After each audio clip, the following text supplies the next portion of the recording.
All right, ladies, welcome to the very first Kimberbell Digital Designers Exclusive. This is January's design called Hey Sweetie.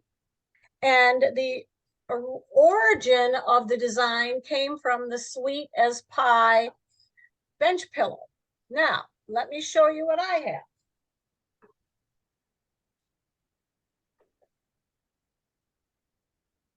So I decided, oh, my stupid thing is giving me fits.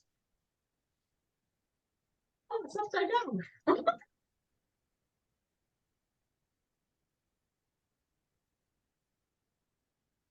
Here it is. So as you can see, these are the blocks from the Sweet as Pie bench pillow. That one's the pumpkin pie, cherry pie, pecan pie, and blueberry pie. And it's similar to the blueberry pie in that it's open like that with a slice, only the slice is visible there, not just the bottom of the pie tin. Bottom row are slices of lemon pie, raspberry pie, chocolate cream pie, and then apple pie. And it sure doesn't make me want to go eat pie today, that's for sure. So, when you look at the sample then, there we go. So the sample, as you can see, it looks like the blueberry pie. Move this up a little bit. Looks like the blueberry pie, only there's this slice. And the difference is they use cutouts here of hearts. I just love this. I just thought this was the cutest thing. Now, when we did this on Friday, everybody finished in class by 1:30. Now, some of you are a little slower than others, and that's okay. The same thing happened on Friday, but it is not that hard to do. You just got to make sure that you don't have any issues along the way. So this one has to be hemmed, and you could do it before or you can do it after. Just depends on how much time you have. All right. This thing doesn't want to stay flat, but not there. Let me see if I can get this moved back a little bit. All right, there we go. No. See, this is why I had that other board, but I got to cover that board so you don't have all that advertising in the background. So the first thing we're going to do today is talk about your supplies. So you have your towel. The difference between a cotton towel and then the terry cloth towel is just the way you're going to treat the designs. This one doesn't have a pile. This is called a pile. It's like corduroy, terry cloth, loopy loops, and that kind of stuff. Okay? They're both going to use a sticky back stabilizer. And you should have, well, we had it at the store by the yard. Did anybody pick that one up? The water soluble by the yard, sticky back? What are you guys using for the put in the hoop? Perfect stick. Perfect stick. Lynn, how about you? Had some leftover sulky. Sticky? Dissolve. Yeah, sticky, dissolvable. Okay. And then Carmen, what do you have? Oh, Carmen's turned off. I gotta. Okay. What do you have? She's muted. I know. Go, Carmen, go ahead and unmute yourself. Oh, I thought I did. Sorry about that. I have one kind is the Aqua Magic soft fabric like stabilizer that dissolves completely in water and leaves no residue. Is that the one you Okay. want? I have plenty, so if there's a different kind. Yeah. That's That's not the 60. one. That's the one that looks like a dryer sheet. Okay, self-adhesive stabilizer that will dissolve completely in water. No, What's the name of it? it's an Aqua Magic Plus. self-adhesive stabilizer that will dissolve completely in water. That should be it. That should be it. Or, let's see, soft fabric like stabilizer that dissolves completely in water and leaves no residue. I think that's like the first one that I told you. Yes, that's like the Which first. it's when, let's talk about the stabilizer. So here's the stabilizer. I'm just going to switch right now. Okay. This is Perfect Stick. This is not what I forgot to bring home some of the stuff that washes away. But this side here is smooth. The back side is kind of rough. This is a smooth paper-like stabilizer. And when you score it and peel off this paper, it's sticky. So Carmen, check in the corner and see if when you peel off the paper, if it's sticky beneath it. Lena, could you come help me?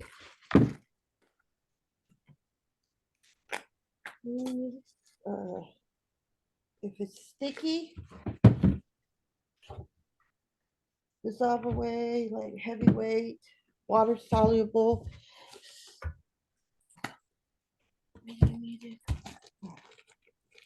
Hold on, let me see. By chance, was it any of them? Okay. One feels like paper, like Okay, cooking paper, and then the like smooth, and that was the Magic Plus.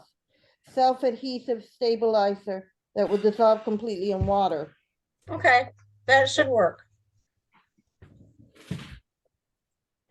Okay, so that's this stabilizer.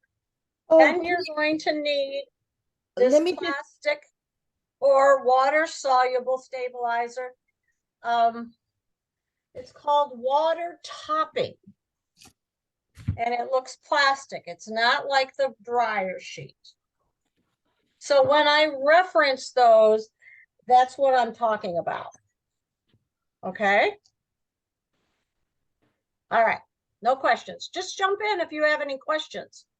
Also, while we're sewing, you can run to the bathroom, or I already got my coffee here, so I'm going to be drinking my coffee, and or you can get something to drink or something to eat. It's very open and free flowing here. Okay, so now we have the stabilizer and we have the towel. Next up are the fabric pieces for the pie. There's two things you can do. The pattern recommends felt. And indeed, when you put the felt on, it becomes, in my house, one of the towels that says, don't touch this. Just look at it. It's pretty. Don't touch this. And obviously that's for my grandson. My husband already knows. He's been trained. just like this. So there are two colors of felt. This one is called graham cracker, and that's what I used. That's graham cracker. This one is called gingerbread, and this is the one that is much darker. And I believe I used it on, trying to remember what I used it on. Probably the Ginger's Kitchen. I don't know. I can't remember now. Isn't that awful? All that. Oh, I know what I used it for. The bottom, when we did the silhouette class for the gingerbread. That's what this is. Oh, man. Like last month was a blur. I don't know about you. So what I want to do for this towel I'm doing today, is I want to make it a little bit more usable. So what I'm doing is my filling is still going to be the design that was in the original kit. But the difference is this is my pie crust. And it's fabric. It's a model fabric. I think it's an Urban Legend fabric. It will be a raw edge applique, but I'm okay with that. The stitches are small enough. I'm okay with that. So these are the supplies that I'm going to need for the class today. Now, as far as the thread is concerned, I buy big spools of red. I always have red, white, and black. I buy big spools because I seem to use it a lot. And then I have a pink, but this is where my concern is that I don't think a pink will show up. So I think what I'm going to be doing is I am going to switch it to a black. And I'm going to put haze and then the black one heart. And so this will be right here. This will be black, this heart, and this heart will be black. Sweetie, what I think I'm going to do is try and find something. And off the top of my head, the only thing I can think of is a really dark, dark red, which I have a sample of. What about a purple, Adeline? A purple? Oh, Yeah. yeah. That'll work. Let's see how this purple works. See, that's a purple. Oh, yeah, I could do that. I don't know. That's another Yeah. Valentine color. Right. This is the dark red. And I'm not convinced that that's going to show up. So I'll decide once I get there. But until then, what I'm using for the towel is beige. We are going to start with the red. But then I swap out for the beige. And this color is, what was it, 735, I think I put on it. Yeah. Yes, yeah, 735, or anything close to that, any kind of brown. The ladies on Friday had all different kinds of browns and they all look nice. So just pull something from your thread stash, see if you can find something that works. So that's the first color we're going to start with. Get that for me? Huh? That. Anything else? Okay. I don't know why either. Is there anything else you need? I don't think so. I'll call you. Okay, so now what I did is I actually came up with another project. And when we did the sweetest pie, several of the ladies on the Kimberbell page made a little pie pincushion and put it in this casserole dish. This casserole dish is from the Dollar Tree. I have not seen any since. This was from fall. But you could also use a pie tin. Let me get my pie tin so you can see the example. Can I have more? Oh, do that.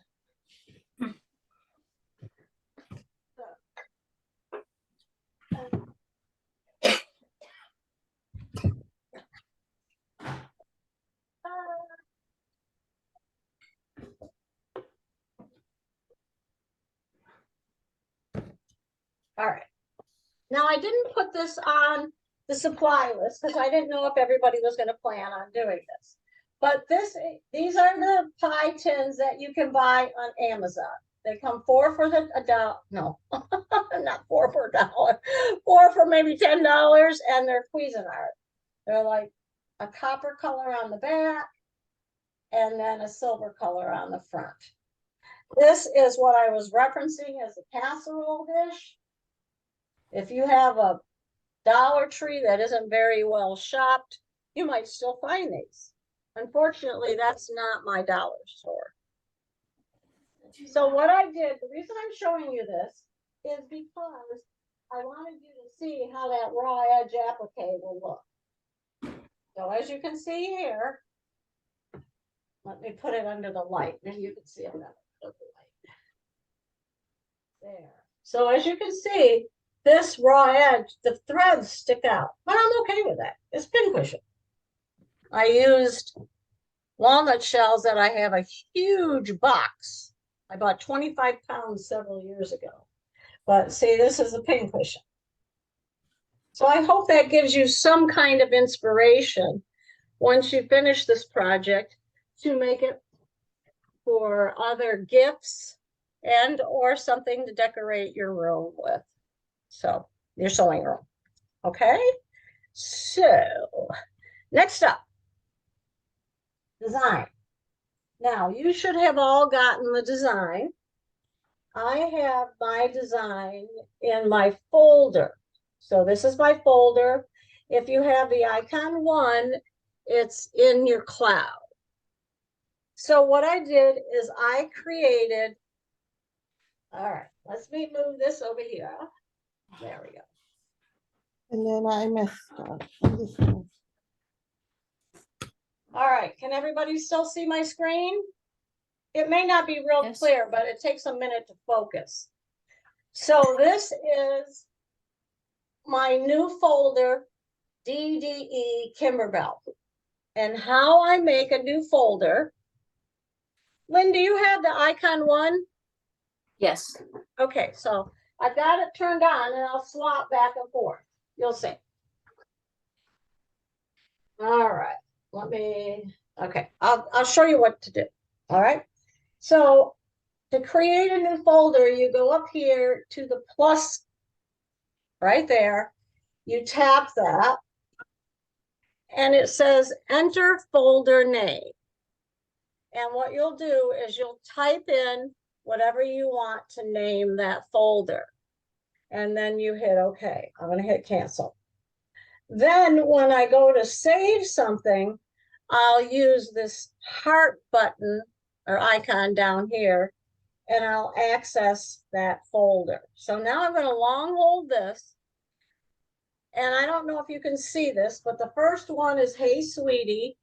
Then I already have the 2 for the pillow that we'll be doing next month. And I'll talk about that more towards the end of the class. This one here is a free taco design. Let me just put it that way. And we have on order USB sticks. I'm not sure if they're already in, but when they come in, you'll be able to purchase one and it will have this free design on it. And the purchase price is minimal. It's not very much. Okay. So Let me ask you, Adeline, I have trouble, like when I have something on my screen, how do I get it into that folder that I've already created? oh, good question. All right. Let me try that. Let me show you this with Hey Sweetie. So now Okay. I've got my folder created and I sent my design to my computer. So now I want to put it in that folder I already created. Not that on what your, you're gonna are you talking about in your computer or on your machine? I call my machine a computer. My Oh, okay. machine. You confused me. All Yeah. right, so I am going to tap the save icon right here. Okay. And then it lists all the different designs. And like I said, it takes a minute to focus. So, okay, now, Okay. see where this folder is, DDE Kimberbell? I long hold on it Oh, okay. and it opens it up. And then Got it. I rename it. I don't know what this one is. Evidently I typed something in that absolutely didn't make sense. But that is the quilting for the St. Pat. That's, oh, I know what that's supposed to be. St. Lena, Pat's quilt. But anyhow, what you'll do, Lena, so that, you'll just rename whatever it is. So this is Hey Sweetie 2. I can also delete it too. Oops. hello, can you hear me? Yeah. Okay, I just wanted to see. Thank you. Did they figure out a way to get you so we can see you? Not yet, but I see you and I see the screen, so I'm just working along. Okay, great, great. Just make sure, jump in, Carmen, if you have any questions. No worries. Okay, Okay. if y'all can hear me, because I have coughing spells right now, because I had a cold, so just yell at me so I can put myself on mute, okay? Okay. I think a lot of us have gone through that. I'm trying very hard to stay healthy. So, but anyhow, so I have Hey Sweetie 2.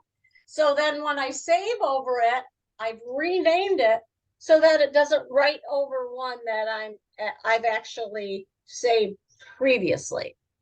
Okay. All right. Now let's Thank go you. to the, okay. Now let's go to the icon 1. Woo! All right. So this is a sewing mode. And if you turn on your machine, you can select in the home screen, right? You can select sewing, embroidery, So I'm going to select embroidery. And I'm going to hit OK. And now it's calibrate. So Lynn, my 2 machines are connected. So anything that's on the icon, you will also see on the icon too. So here's my cloud. And then there's my folder right there. DDE Kimberbell. Okay, and see now I have Hey Sweetie 2 in January. So if I long hold on this, it loads it up into the screen. Now, down here is your hoop options. And I'm using, it presets it for 260 by 260 because that was the hoop that I set it for last. I'm going to change that to 240 by 150. I love my little master hoop. I got extra. That's an optional hoop, but it fits all of the Kimberbells perfectly. So now I go down here to the heart. And now you'll see here that I have all of these folders. There's 2 ways. You can do it as a listing and as a gallery. See, there's a gallery, toggle to that. And both machines will do that. To make a new folder, this is where you tap. And it'll enter your folder name. And then you'll continue on. I'm not going to save it the 3rd time, but I would write in Hey Sweetie and then save it to that folder. Okay. That makes sense? Yep, got it. Got it.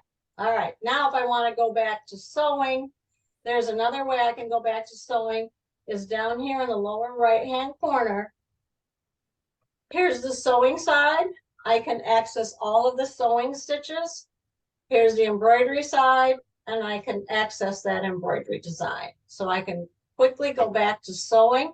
It brings me right back to the straight stitch. Okay.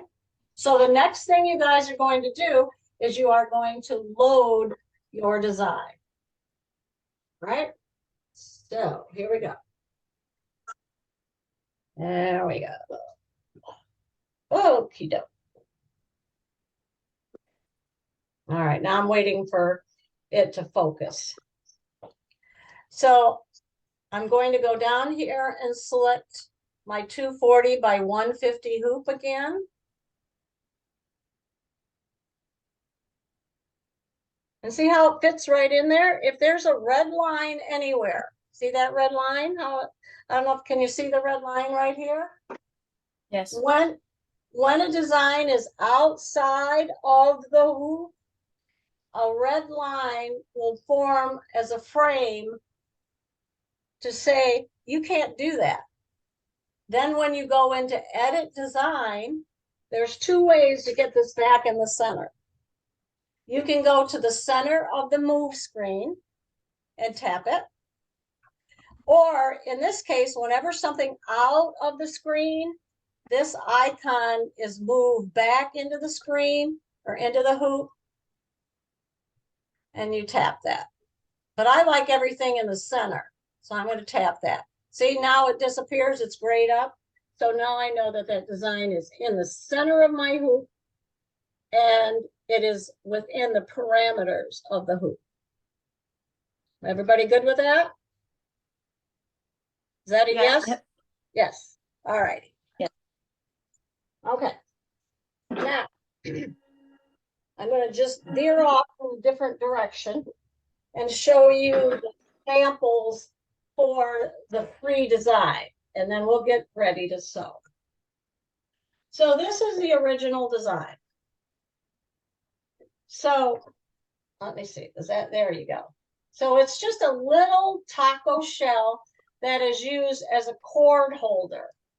Obviously, there's a snap that goes here, not a pin. But, you know, when I'll get to it eventually. So this is the free sample. However, I enlarged it and turned it into a taco or tortilla warmer. This is 5 inches here, so you can see the difference in the size. And there is a way to resize the designs on our machine. So this particular one I resized in the software because I like this font. It was silly, just like the saying. And then I did the quilting here. And then the back is the peppers. And then I put the binding on, sewed them together. And this is all cotton, fabric, thread, and it's Rapid Zap. If you've made those bowl covers, you know what I'm talking about. Or bowl holders that were very popular at Christmas. So this is, and I'll have this back in the store so that when you come back to the store, you can actually see it. If any of you want this, just let me know. And this is an 11-inch circle. And I'll send you this design. Okay? Now. I'll take one. You'll take one? Okay. Yeah. Isn't it cute? What a cute Yeah. idea for Cinco de Mayo. I want one too. All right. Me too. Did you That use the other one binding? is so tiny. I don't know if anybody's seen it in the store, but I didn't even recognize it. I didn't. But I it know, was the same thing. because it looks so large on the Yes. photos, but it's Yes. not. Lynn, you had a question? Oh, did you use the binding foot to do the outside edge? Well, I have tried. Yes and no. So let me show you what I'm talking about.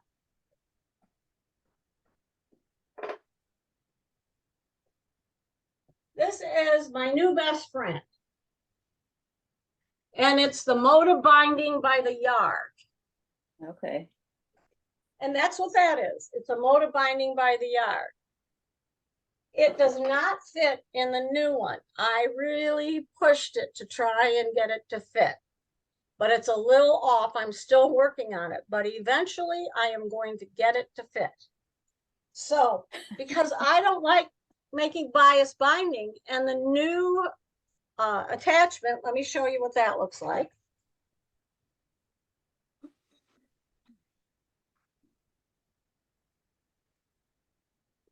Good. So there it is. There's a new bias attachment, the 5/8 inch quilt binder. So what I am going to do is I am going to fine tune it, and I am going to make a heart pothole. Here you go. I'll show you the pattern.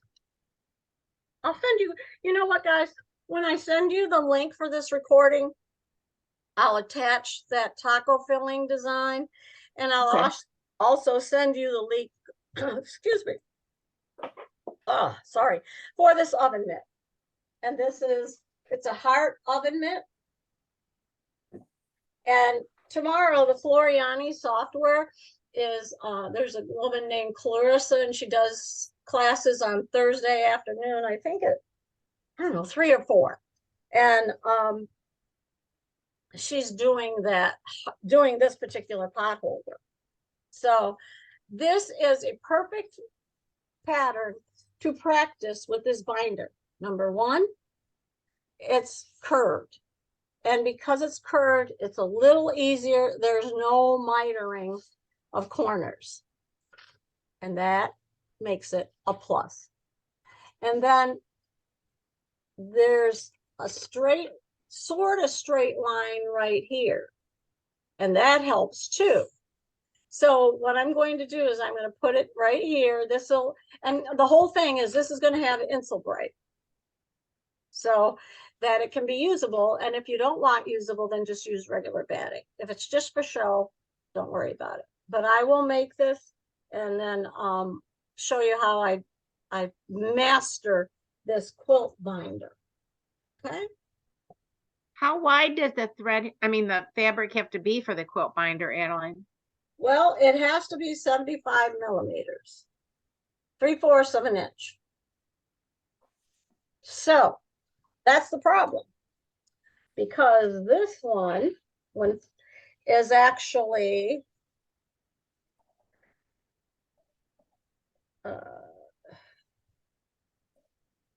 it's actually 2.5 inches as opposed to 3 inches. So that's why it's a wee bit Oh, short. it's too short. But I can adjust it, and that's what I'm going to work on. So I love this stuff. This is a Moda. We carry it in many different colors.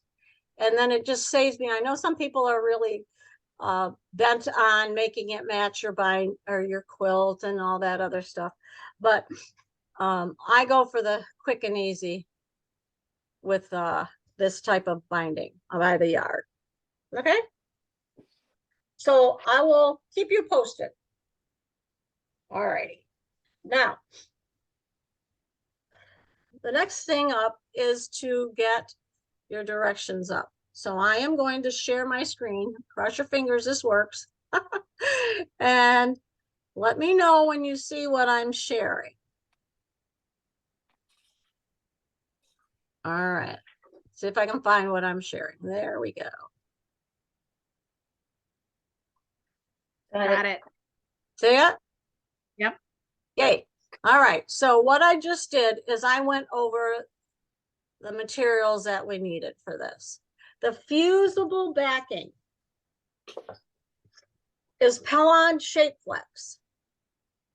And what you're going to do is just press it on to the back of that fusible. Now, two things about Kimberbell. Before they brought on stabilizers, she didn't have you do this extra step. I did whenever you took any type of embroidery class from me, because it adds another layer of stabilization. This is Pellon Shape Flex SF101. Same thing. They call it fusible backing right down here. See, there's the fusible backing. The wash away topping is what I showed you. And then the wash away sticky back stabilizer, that's Perfect Stick or what we have per yard. All right, now can you see this screen? Yes. So you can see that this project is in two parts: centering the towel and then embroidering the Hey Sweetie pie design, right? Okay, so let me go over the steps and then I'll demonstrate. So pretty much what I do is I go over step by step and then I demonstrate what we're doing. So even though we loaded the Hey Sweetie, we actually have to go back and load the centering crosshairs. This one right here. So everybody should have gotten the centering crosshairs. That's my mistake. I apologize. So even I have to change it. So I'm probably gonna have to send this from my laptop to the machine. If any of you need to learn how to do that, just let me know, because I'll definitely go over that with you, how to connect things and make things talk to one another. Okay, so what we're going to do now is we're going to hoop this wash away sticky back, and that's what I have here. And then the glossy paper or the smooth side is right here. And then with the tip of your scissors or a scoring tool, I tend to use a seam ripper. I usually, instead of going all the way around like this, I usually just do a cross. That's supposed to be an X. Let me do it here better. So I did And a, yeah, could you, when you send us the video, could you yes. What? how to create the crosshairs? Could you, when you send us the video? Now, the crosshairs came with your design.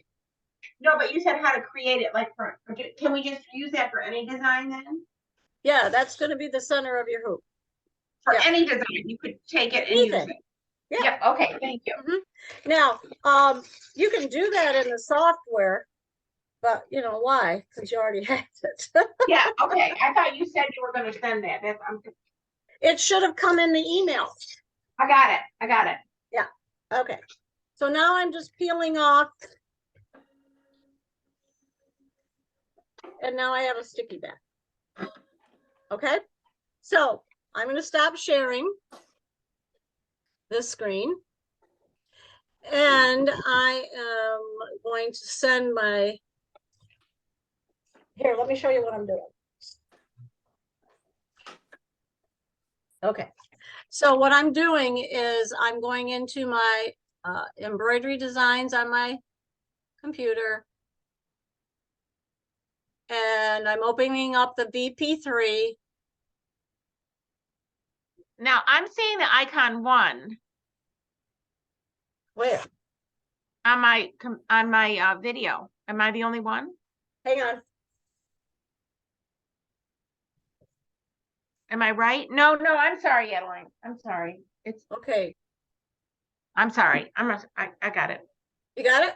Okay. Yeah. So I'm sending this to the machine, and the name of my laptop is Sweet A-Line, so it's asking for permission. And there it is. Now it defaults to the 200 by 200. So again, I'm going to go back and tell the machine I want the master hoop. Remember, you need to tell the machine the correct hoop size. Otherwise, it's going to be screaming at you constantly to remove the hoop and put on the hoop. There are, let me get closer a little bit. I wanted to show you, let it focus. There's a metal hoop. I have done this, I can't tell you how many times I have selected the 200 by 200 metal hoop when I really mean the 200 by 200 master hoop, this quilter's hoop right here. Okay, so now I'm going to go down here to the master hoop, select that, and there we go. Okay, so I apologize for my mistake. Whoops, my shirt is sticking to the sticky back. So now what I'm going to do is I am ready to go. All right, so here's what we're going to do. Okay. I cleaned up my room at Christmas time. It took me days to clean up my room. And right now I'm on a mission to make sure that I clean as I go. So here we go. Alrighty. So now I'm going to, that's my laptop, right?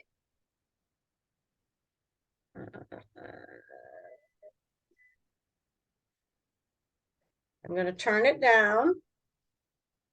Push this out of the way. Are we still good? Yes? Yes. Okay, thank you. Yes. Thank you, thank you.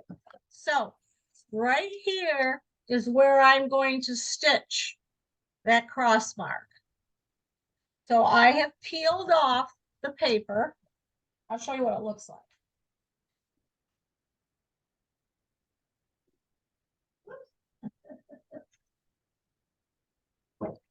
In my request to keep everything neat and clean, this is already in the trash. But see, this was down like this. I had scored it like so and pulled it up. All right. Now I'm going to take it over to the machine.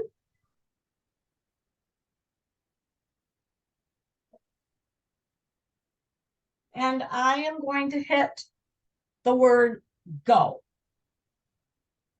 Now, Lynn, for you, let me go through this. So I need to put my straight stitch blade on. I'll do that next. There's my hoop. Active Stitch Technology, I'm going to turn it off. And the reason I'm going to turn it off is it straight stitching. When we go back to the satin stitching, then I'll turn it back on.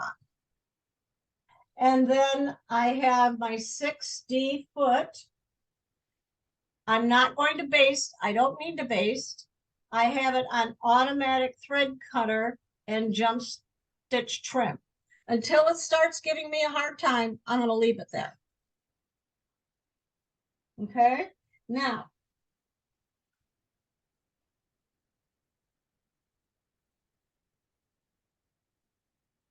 All right. So, whoops. So you have the top one checked on the thread cutter, Adeline? Right now I do. I was cutting pretty good the last couple of projects I've done. So Okay. I'm going to leave it until it doesn't give me a fit, until it gives me problems. So now I'm going to hit OK. And it brings the arm over. And it tells me to put the Creative Master hoop on.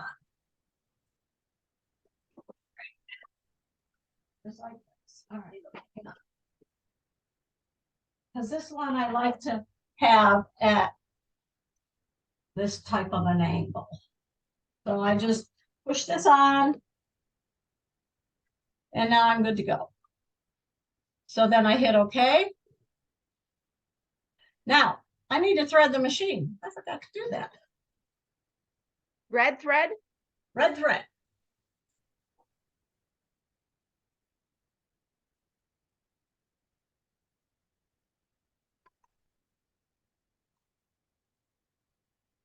And then thread my needle. Okay, I like to hold this to begin too. And then you'll see what I do.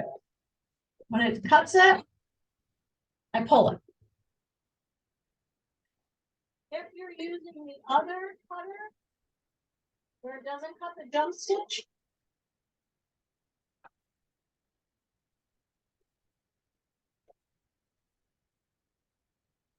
it will tell you to trim it, and then you just snip it right here. All right. So now, see on the back,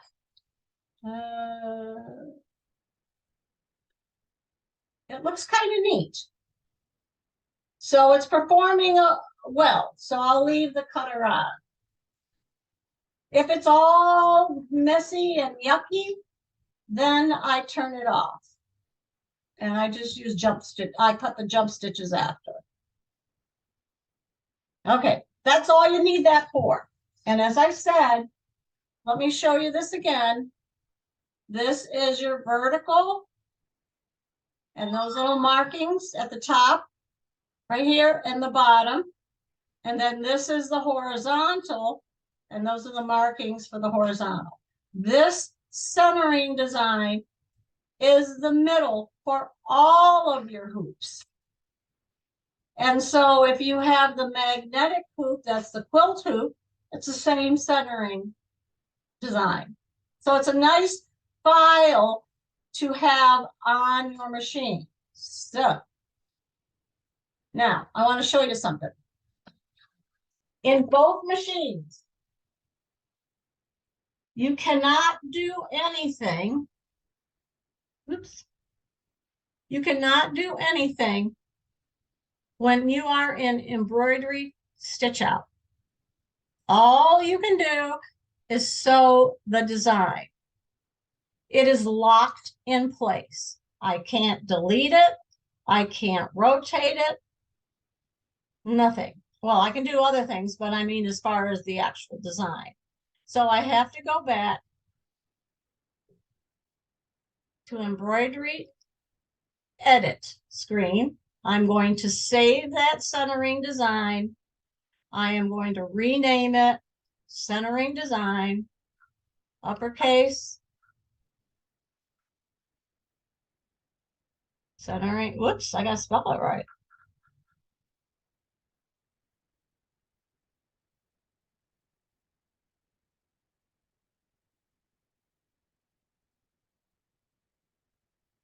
And save it. Okay, so now I feel comfortable deleting it because I know I've saved it in my digital designer exclusives. So I'm going to tap this. Long hold brings up the smart toolbox, and I can just tap delete. Now I'm going to go into my folder. Where's my pen? Here's my folder. And then here is all my designs for January and February. I want to show you something. If I tap Hey Sweetie, because I have two of the same files, if I tap Hey Sweetie, I can hit the trash can. And it'll ask me, do I want to delete it? Yes. So now I only have one design in this folder of each of the designs that we need. Make sense? Say yes or something, please. Yes. Yes. Yes, thank you. All right, load up now. Hey, Sweetie. You'll notice that the hoop is still selected, so I don't have to change that. And now we have to put our towel on here. Okay, so what we're going to do, I'm going to bring this over.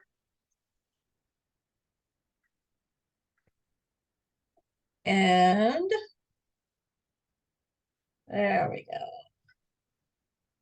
Here's my hoop. Now the directions say let me get out my directions.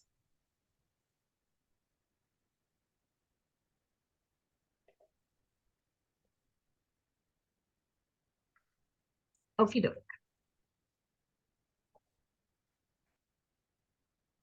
If you haven't put together a notebook yet, it really is helpful. You know me, the teacher and me, I got to have everything in a notebook and all that other stuff. And where are you, little one? Okay.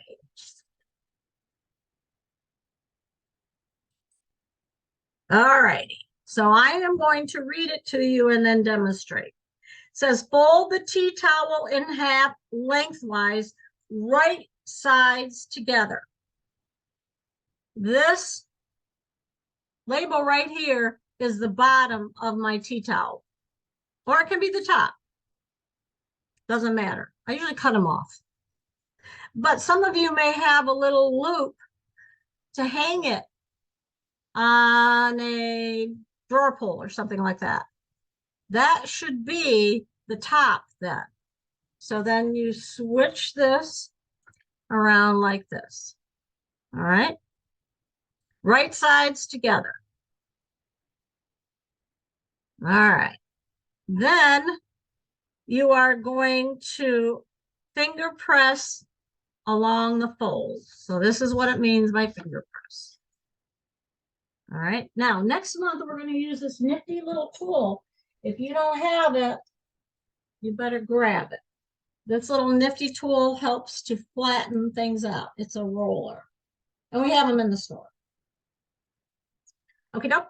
Now, it says to measure up 5.5 inches from the bottom of the tea towel. So if you haven't hemmed yours yet, go up 6 inches. But I am going to mark it at 5.5. All righty. Let me get my little handy dandy ruler. I got this at a row by row one year, and it's perfect. So I mark it at 5.5, like this.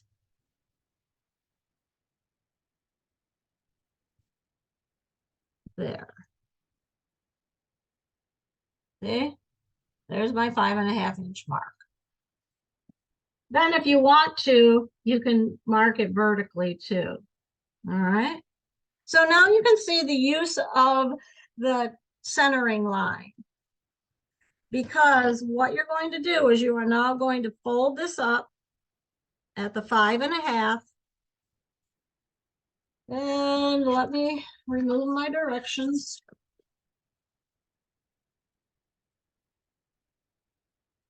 I'm going to place that right there at the corner. Make sure your towel is aligned with the vertical, like that. See, I'm pushing on there. And then put it down. Fuse, I mean, this is why you're using a sticky back. And then bring it over. Now, if you're using a checkered towel, see how that's going up? I want to make sure that my checks are running smoothly and parallel. I'm just going to lift them up because I actually distorted them a little bit. So double check, make sure if you've got the checkered towel, that the checks are even. And then you smooth it all the way down on that sticky back. Okay. So, all righty. Now, take a 10-inch piece approximately. So I just kind of ballpark measured and cut it and put the topping on top. And that brings me to the part 2.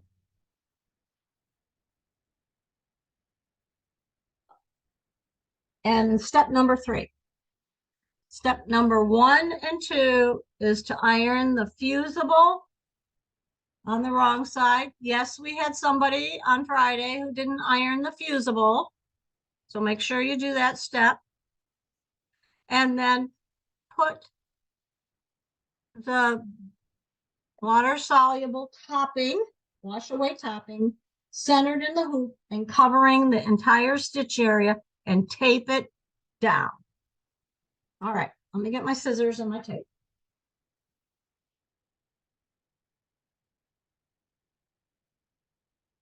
All righty. Now don't go crazy with the tape. Quick question. Yep. For the topping, is it the Dissolve Away Max or the Waterworks soluble film? It's the one that looks like plastic wrap. You have it? Yes, but I have 2 different names. Oh, okay. Tell me those names again. I'm sorry. I think they feel different. Yes, one's called a Dissolve Away Matte, heavyweight water soluble film that completely dissolves in water. And then the other one is called a Waterworks soluble film, a lightweight water soluble film with a light gripping surface. I would use that one. Okay. Yeah, because the Dissolve Away Max, I'll show you the difference.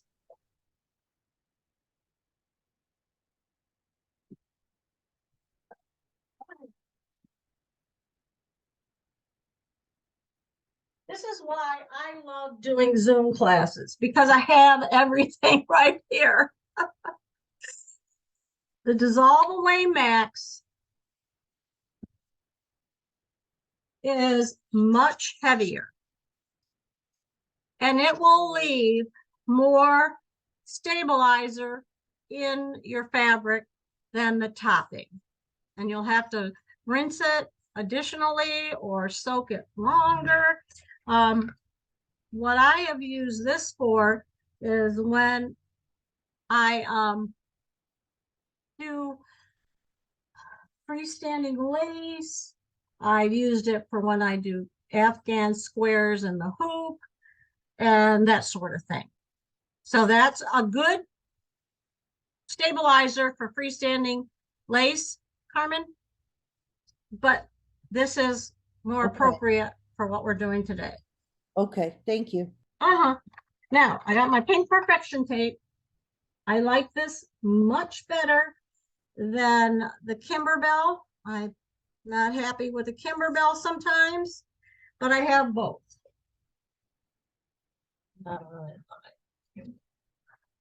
Kimberbell is white. Pink Perfection is Floriani. Now, this is where someone went crazy on Friday and went nuts with the tape. You do not have to go nuts with the tape. Little pieces are plenty. See how little that is? That's about 1.5 inches. Okay. And then this is 1.5 inches down here. And you'll probably have better luck if you have a cotton towel than with a terry cloth. There.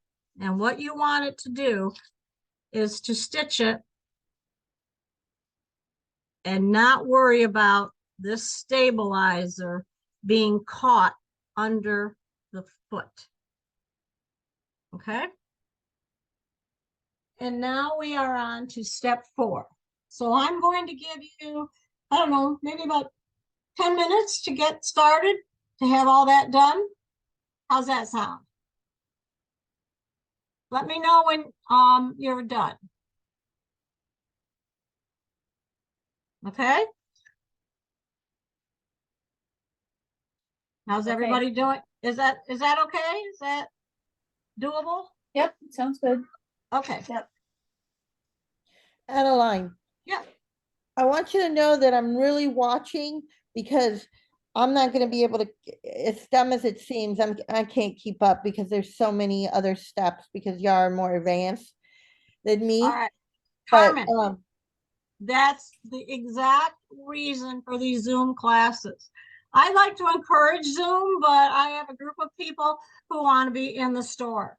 And the reason I say that is I make a video recording of what we're doing. You can go back and watch it anytime. You can slow it down. You can stop and rewind and then do it at your own pace. It is an ideal tool for what we're doing here.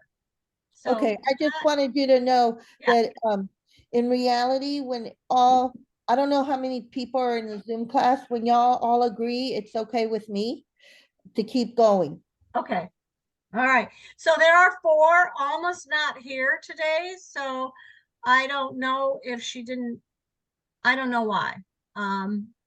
But she'll get the recording. And if you can't make it next month, that's a good point, Carmen. Thank you for bringing that up. If you can't make it next month, you will get the design, the recording, everything you need to do it on your own. Okay, I'll send you the supply list of what I'm using. And you can do the same thing at the store if you want. We had, I'm not able to make kits. That was something that I argued, but I lost. If you know what I mean. Okay. You know what I did? I logged into my iPad as well, and I put it on my cutting table with no sound, so I could work along with you, but I could hear my computer. So that helped me. I've got it all done while you did it because I had my iPad over there. Okay. Good idea. I don't know if that would help anybody else, but that helped me a lot. I want to ask you too, you mentioned about using fabric so the towel is more usable. Mhm. I felt happy with the colors. So I'm gonna show you and see if you think, I have a lot of towels that I don't. Okay. Does this work, do you think? Is that your fabric? Yeah, does that work? Yeah. Oh, yeah. It's dark Uh-huh. enough? Yeah. Okay, Uh-huh. that's what I'm gonna do, because I want something that's washable. Yeah. Okay, so let me make sure that I understand what you're saying is, because I do have the felt, but you're saying if I use cloth or material, it actually, you can do more with the towel because you can wash it and you can use it. That's right. That's exactly right. Because the felt is more just decoration. That's right. And I can't guarantee how it will wash out. So, because that is one of those, don't touch this towel. So Okay. And I then, have several, Carmen, I have several of those towels. So okay. Then I had one more question. So I'm not sure who said it, where they had their iPad that's and their Janet. computer. That's I'm sorry, Janet. Janet, you were saying about your iPad. So what are you doing with your iPad and what are you doing with your computer? My computer sits like Adeline's, and then I have my iPad that I logged into with no sound. So it's over on my table, and as Adeline's working, I'm working at my cutting table, and I hooped it and did everything as she did it, because I don't have room at my sewing machine where my computer is to do what she's doing, if that makes sense. Okay, Let me get my iPad. So I she's just want to actually, see, I want to know what you're looking at because on my computer, I So have, this is what I'm looking at on my iPad okay, with and no sound, and it sits over on my cutting table. okay, and then on your computer, you're just watching Adeline. Yeah, when I'm sewing, my sewing machine is here. So am I sewing and everything is here. Normally that's where I'm at, but when I'm at my cutting table, I couldn't see what she was Gotcha. doing. Got you. I understand now. Thank you. all right. And now the only reason that I'm able to use this space right here is because I cleaned it off. Previous to that, I would have to use my cutting table, or I have an additional rollout cabinet that has a little table. So one of my goals was to get this area cleaned off because all of these Kimberbell designs are smaller designs, small projects, nothing large. So when I do anything large, then I move the stand, the tripod over to the cutting table. Did you put SF 101 on the back of the fabric, the brown fabric that you're using? Nope. No, okay. And why do you have two, Adeline? One is going to be the top crust with the hearts, and then this is the crust around the edges. Oh, okay, right, because we cut two felts. Gotcha. Right. Okay. All right. So I'm getting close to stitching. I am going to go blow my nose though. All right.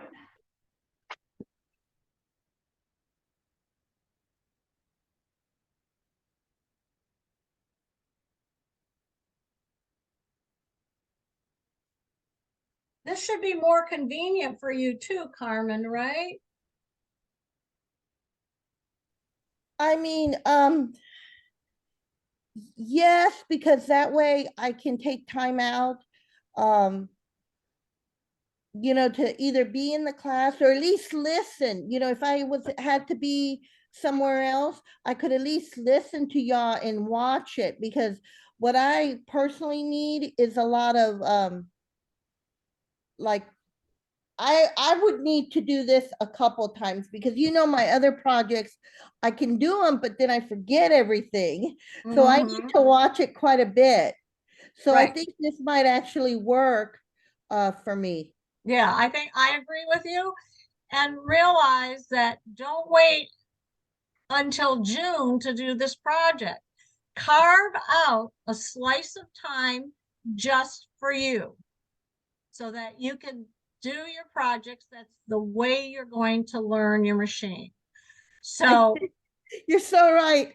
You know me so well. It's just, uh, that's the only way. You're right, because You have to make, you have to make some me time. That's why Kimberbell has that new project called the Me Project or whatever, ME. You have to make some me time. For me, the morning is the best time. So if I can carve out 10 to 12, sometimes I can't because my husband likes morning appointments. But then what I do is I try and swap it out after lunch. So I always try and carve out time to sew. Okay? Okay, sounds good. Thank you. You're welcome.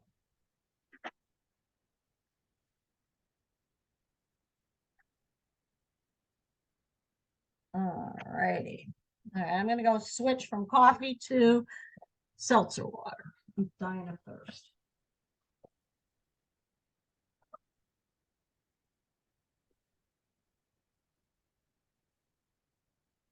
On the Browns, Adeline, is it better to, oh, did she go? I heard someone talking to me. Me, I was just asking on the browns because I don't have the color. Is it better to use a little darker or lighter to make the outline? Darker. Darker. Okay, that's what I thought. Okay.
All right, I'm back.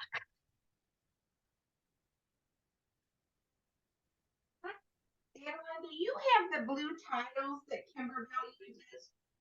The blue tiles? Yes. No, because we Okay, I really don't didn't- need, we don't really need them. I was talking about for like the, I got the quilting things for the cutie thing, but Mhm. I didn't know if you needed it. You don't need it to use to make the quilting. Okay. No, especially because we have the scanning feature. Oh, that's true. So we're good. All right. So I'm gonna slide this over here.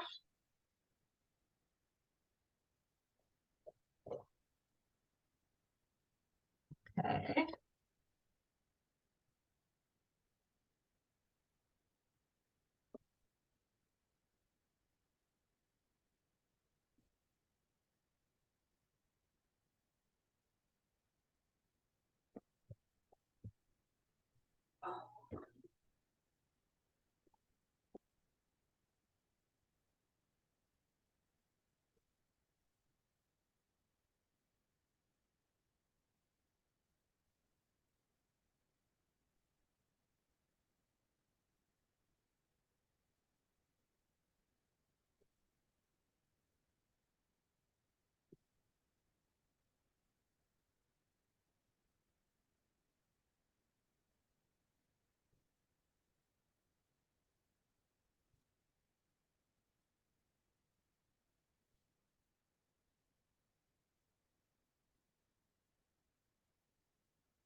All right.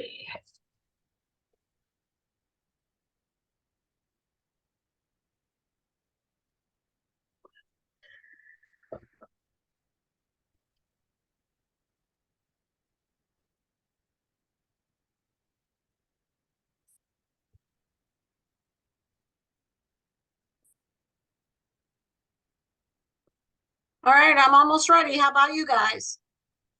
Ready? Ready? Okay. Okay, Can't find my hoop. Oh.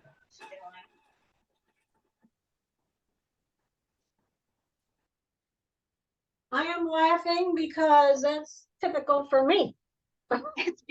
It's behind me. All righty. So let's talk about how to read the Kimberbell sheets. Okay.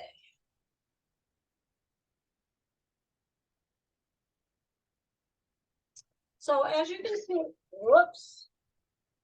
Well, I had this brainiac idea and that didn't work. So, all right. I am going to move some things around here. Okay.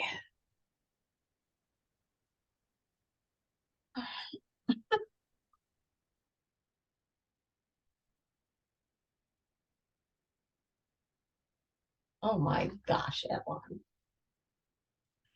Okay, so here we go.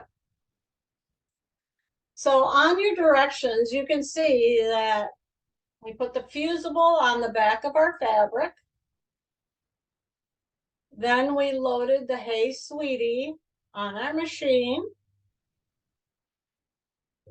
Now the USB stick will be eventually the stick you'll load all your designs onto, so that by the end of the year, you'll have all 12 designs.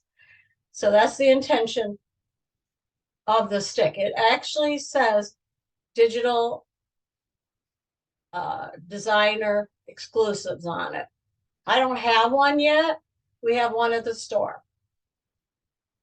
And they have, Kathy has it, if anything should happen that you need a copy. either email me or email Kathy. So now we taped it. That was our next step. And now we're going to stitch the filling placement line. You will see a little sewing machine. Hope you can see that. And then the number 1 and the color red. When you go to your screen and you hit go,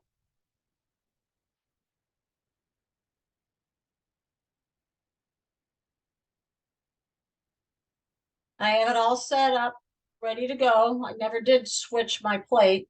I'm bad about that. And now I'm ready to go. And the arm is going to come over into place. And I have to attach the screen. Okay. Attach the hoop, I'm sorry. So you don't use a basting stitch with this line? No, and that's because we have that sticky stabilizer.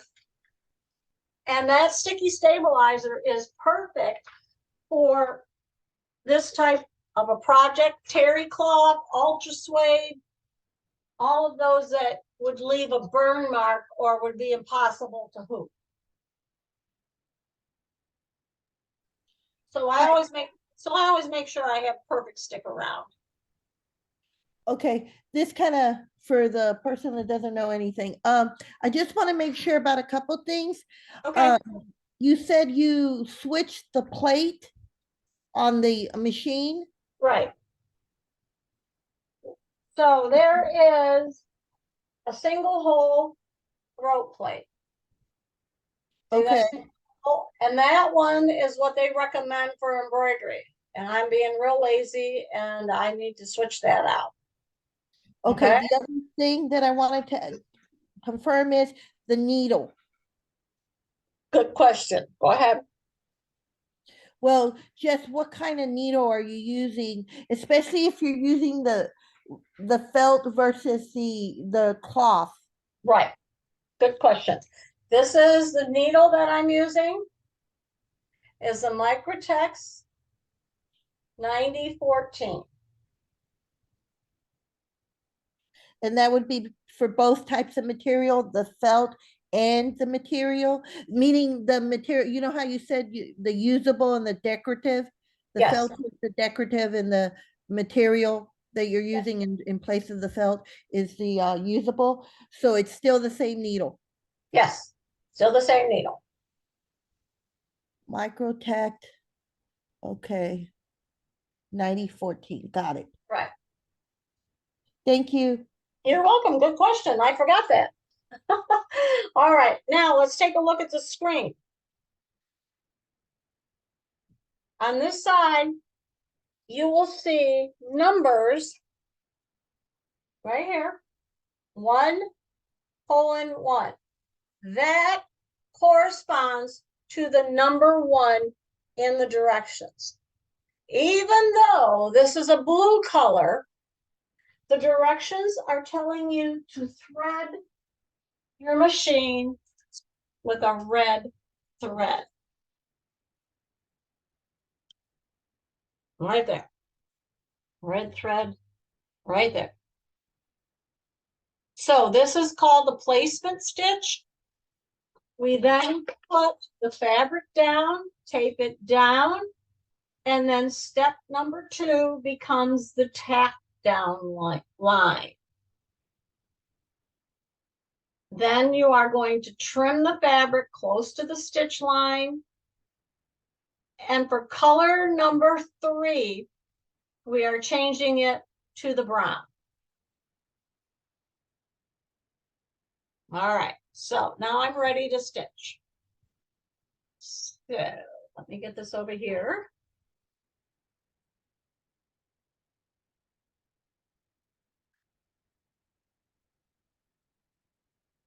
All right.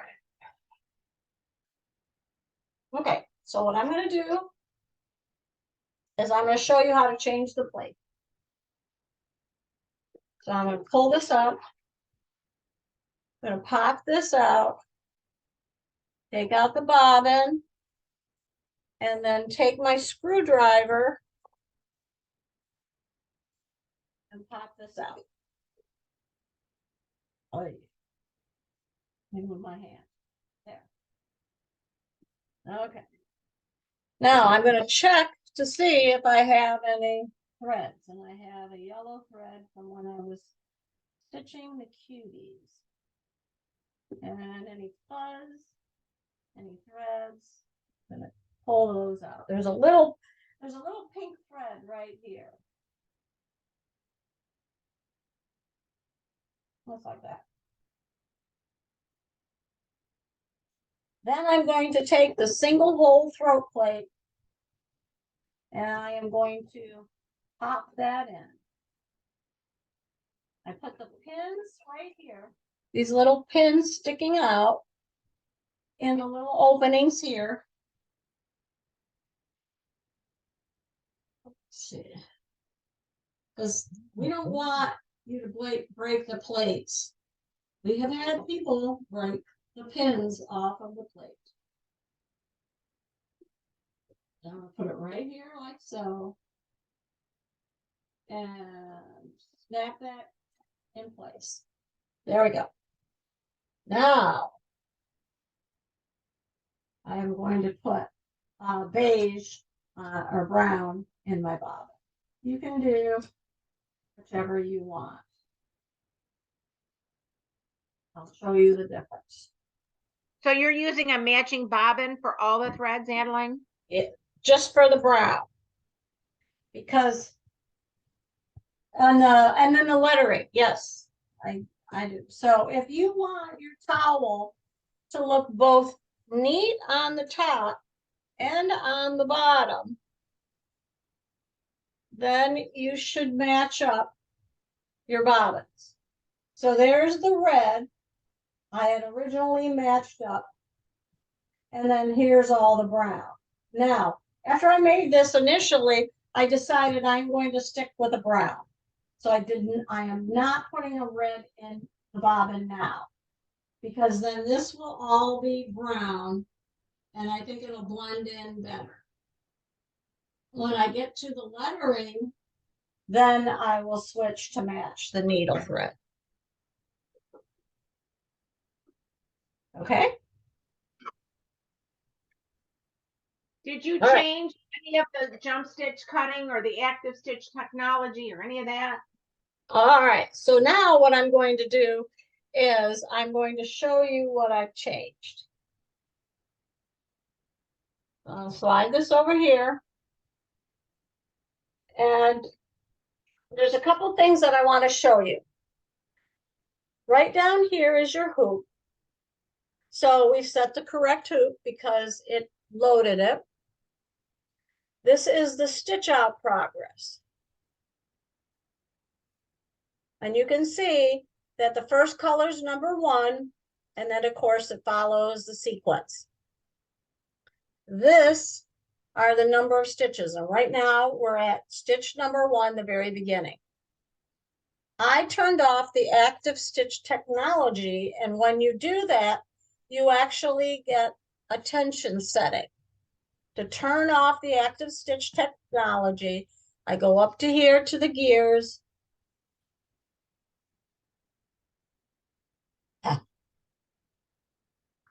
Let me close this. There. And what I've done is I have, let's go to the machine. Nope, embroidery. Sorry about that. Right here is the active stitch technology. I unchecked it. And when I uncheck it, then it says on my screen in stitch out, then it will read the tension and I can change the tension, which we're going to do when we do the lettering. Then we have what's called precise positioning. We don't need to do precise positioning because we've set it up with the centering lines. Okay. Save current state. Let's say I'll use Janet as an example. Janet has to go pick up her grandchildren at 1:30. So she might be in the middle of the stitch out. She can tap save current state, and that means it'll save it right where she left off. And then when she comes back home, oh, and the important point is then she can turn off her machine. So then when she comes back home from picking them up, she can then load the current state, and that you will find when you turn on your machine. I don't want to set that. But when you turn on your machine, it'll say use current state. Here it is. It's on this screen, I think. No, it won't let me. See, it's locked. Everything in stitch out is now locked. This hoop position, if you tap the hoop position, there's a pop-up and it says current stitch position, park position, trim, and center. Trim is where you cut the applique. Do you see this square right here? And then I'll show you, Lynn, on your machine where that is. That little hoop symbol that is highlighted, if you tap it, this now becomes active. And I can actually bring it up, which I've done right here. So I have current stitch, park position, trim position, and center position. I like this up here better than leaving it open here. Okay, so now, here we go, Lynn.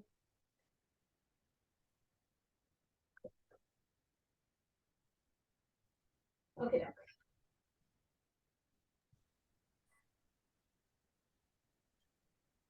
All righty.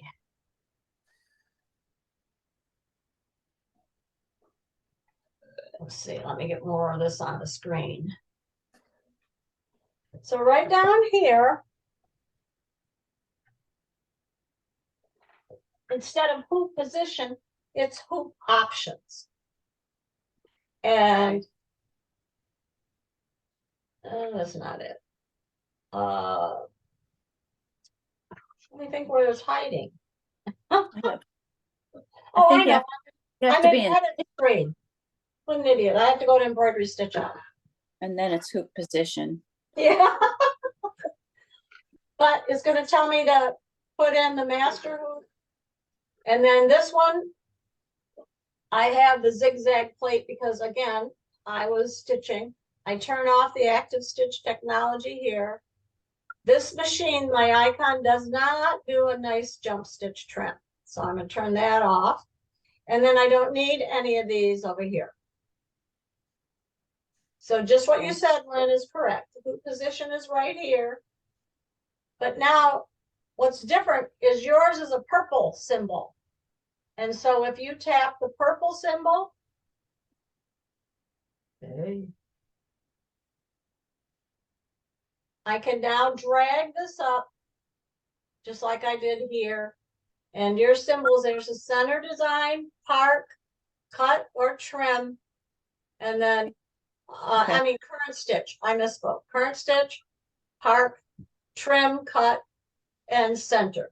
I love, love, love this feature. Yeah, that's nice. Okay.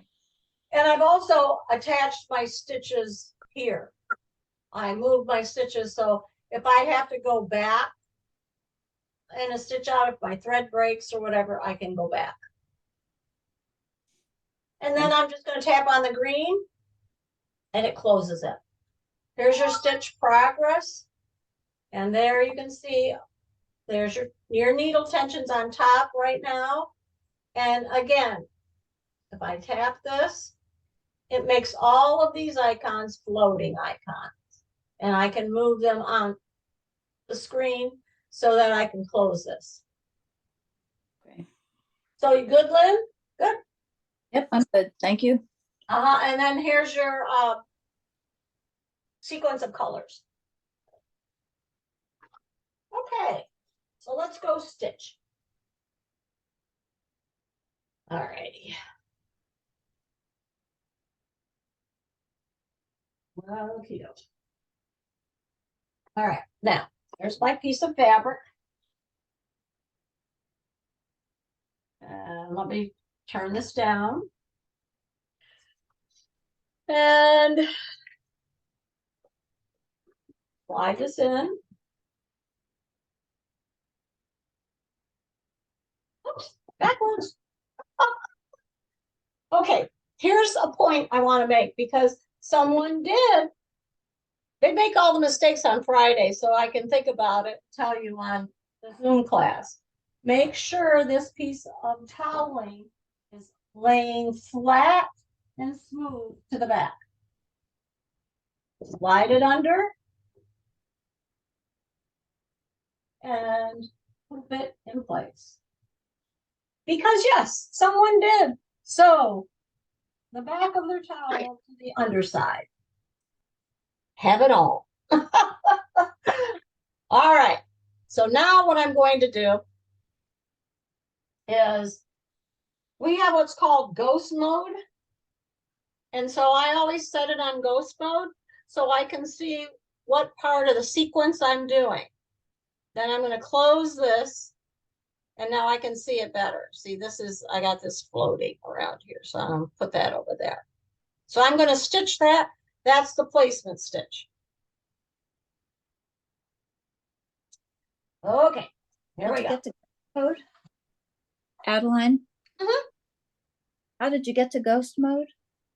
Oh, let me show you on your machine. Okie doke. All right. On your machine, ghost mode is not, this is why there's been changes to the machine. This one, the second icon right there, shows just the body of the butterfly. That is ghost Okay. mode.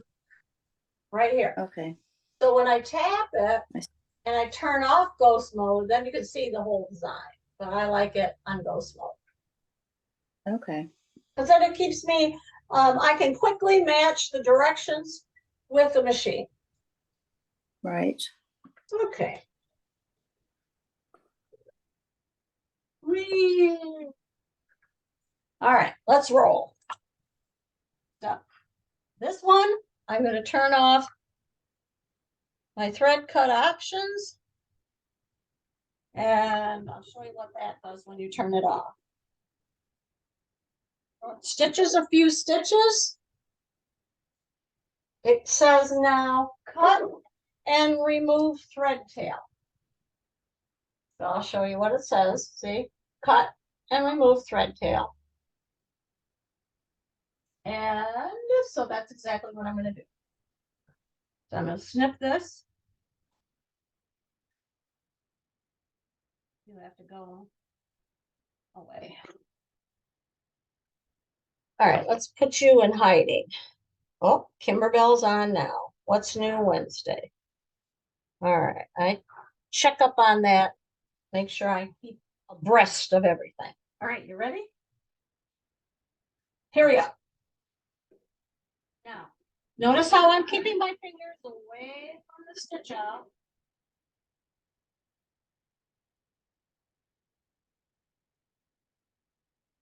I don't want to sew my finger.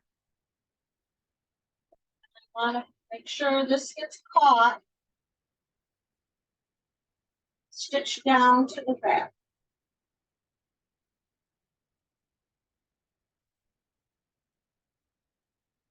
There you go. Just like that. Now I have a color change and it is highlighted in green. But if you look at your set of directions, color number or stitch out number 2 is still red.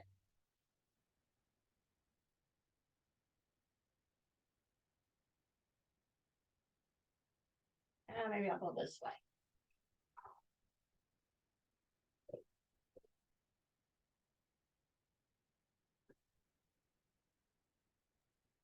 So you're saying that on the instructions or the directions, what's the number step 6, which has a little 2 with the sewing machine, should still be the red color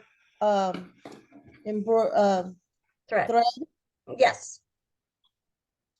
Okay, thank you. Oh, Okay. a quick question. Is that because the material is the filling of the pie versus the pie where you said you were gonna keep it round? Yes. Mhm. Okay. All right, here we go.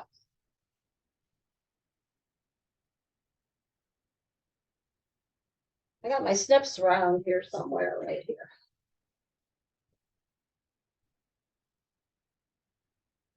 All right, I'm gonna snip that little thread. Now, one of the things that I would recommend doing, here I'll use the Kimberbell tape this time, is to tape it down like it shows you. So there's a piece of tape up here. Tape it to the plastic there, that stabilizer. And then there's a piece right here.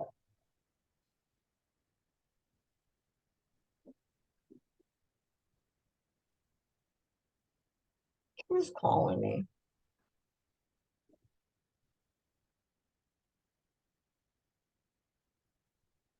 All righty. Okay, ready to roll. Yeah, and I like to hold it down with my finger. Keep my fingers out of the way. Sewing the outline of the filling.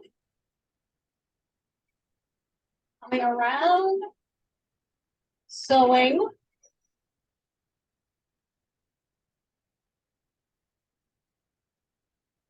So this is a tack down stitch. So what happens in a tack down stitch is it goes around twice.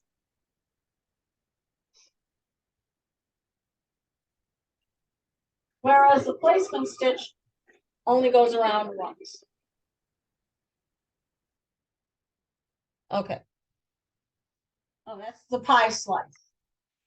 So what I'm doing is I'm looking at the screen. See, I want to show you something because they all freaked out. They when they looked at it here, there was these wobbly lines, and they didn't look at the design. They just looked at their stitch out, and their design had wobbly lines. So now I'm going to go over here and I'll show you what I'm talking about. I said, that's the design. Just so you know. This is turning into sloppy, so I'm cleaning that up. But you see how there's wobbly lines like that? They thought it was their machine. But that's part of the design. Okay. There we go. All right. Now, here's how to use the hoop position feature. This is nice. Not every machine has this.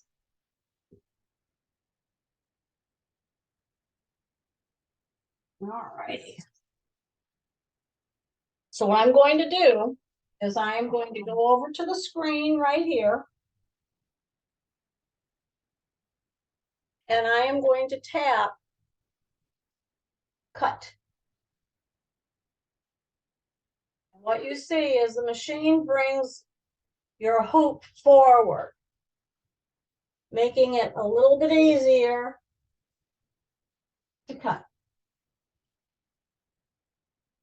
So now I'm going, and this is hard to cut without putting my hand in the way.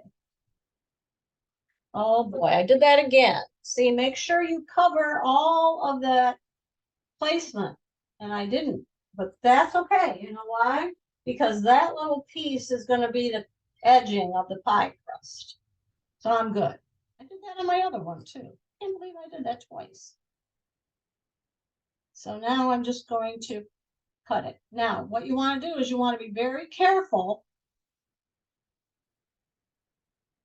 and not cut the stabilizer. If this is too awkward for you, then just remove the hoop, but don't remove it, the fabric from the hoop.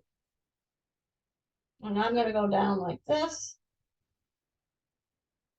What you need is a really good pair of snips. We have a couple of nice little snip type scissors at the store. You see what I'm doing? So there, I'm just trimming that away.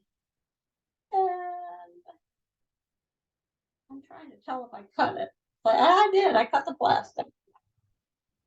Don't be like me. All right, let me go around this way.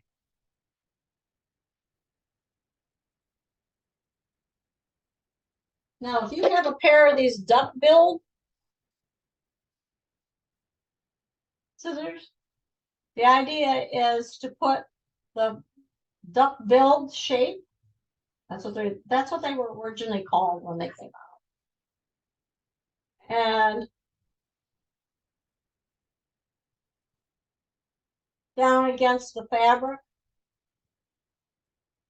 so you don't cut that plastic. There. Now, I'm going to trim this way. Off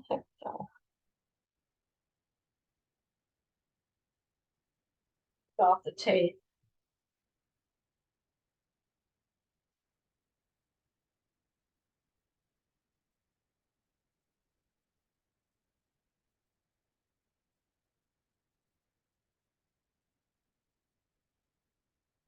And then I'm just going to cut this big piece of fabric like that. Throw it in the trash. Now, this is going to get covered, so it doesn't have to be real close.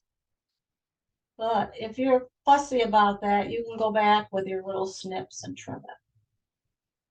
And then I'm going to try doing this slice. I have used these and it saddens me that they're not as sharp as they once were.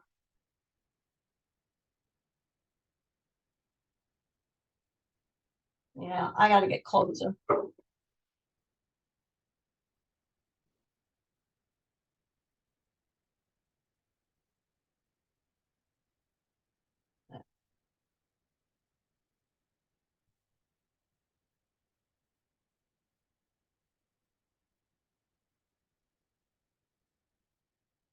Just fold it back and see if you can cut it that way. And then this way too. Okay. Now I'm going to put the hoop back in place.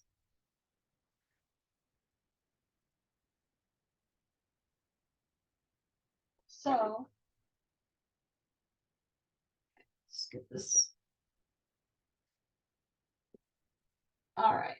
Walk right here. Got a piece of paper sticking out. Oh, yeah.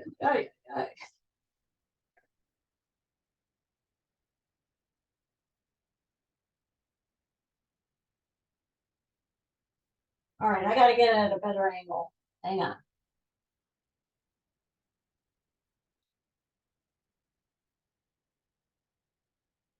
All right, I'll slide this under here like so. Put this, come on. There we go.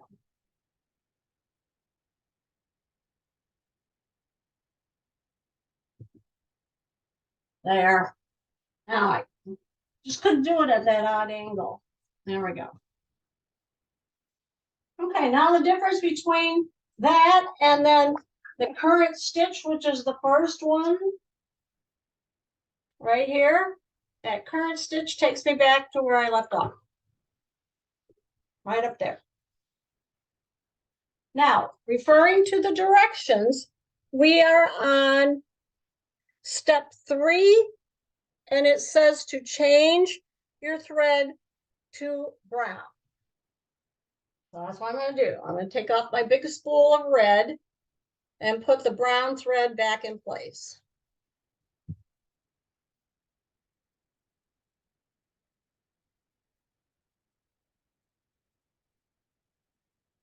Okay, here we go.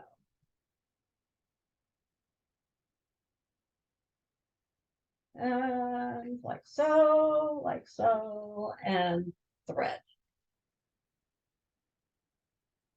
Now, if you look at the picture, you can see that the placement line are all these cutouts. Don't worry, it'll go back and do the cutouts on step number 4. Now we just basically need an outline so we know where to place the felt. Excuse me, I just want to make sure that I understand the instructions on the paper.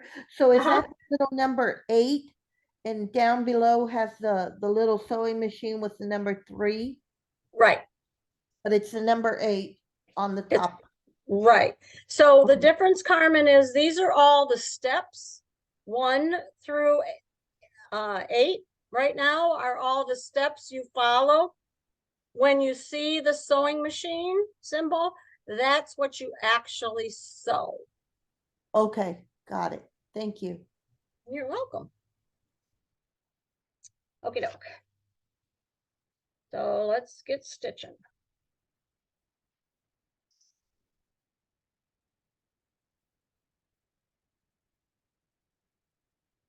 Sometimes there's thread and sometimes.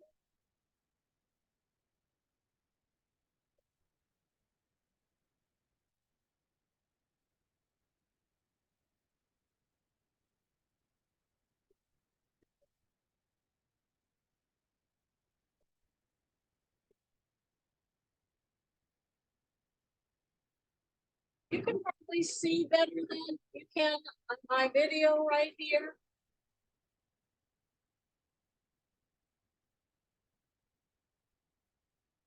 I can barely see it. I have to get.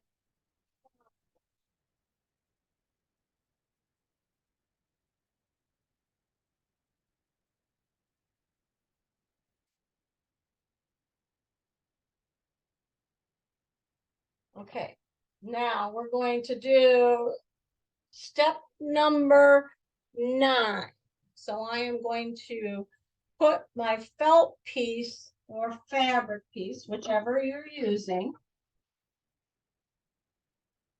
and get in the habit of trimming these threads right away so you don't have them stitched in place accidentally. Okay, now check it, make sure it covers all of it. Lift it And up. it's the bigger piece, Adeline? Yes, so it says place the center crust felt. So no, I'm wrong. I'm sorry. It's the center crust felt is 5 by 5.5. So I put the wrong one up. Thank you. Thank you for noticing that. So there it is. That one is, this is the 5 by 5.5.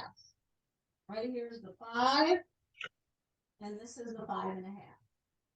Now you should be able to see it.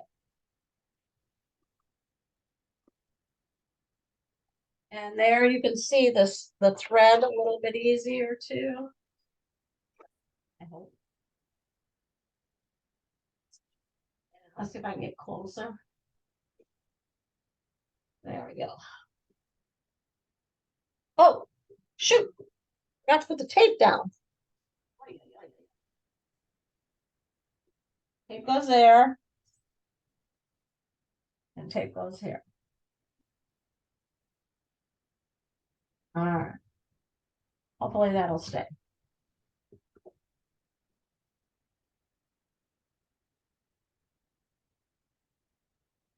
If you want to hold it down, I use something like tweezers.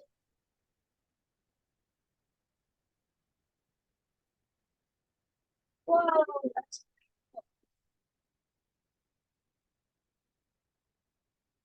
I would not, I would pull mine down a little bit.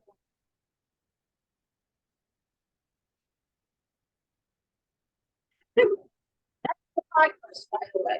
I mean, not the pie crust, pie slice. The pie slice first. Now they're gonna do the pie.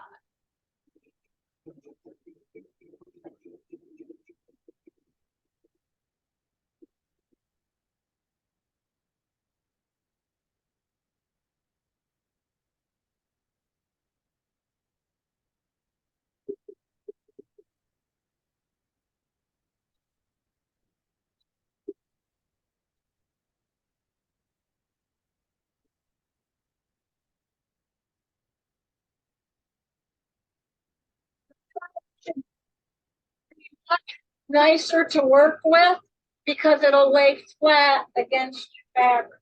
This is tending to bubble up a little bit. But I'm okay.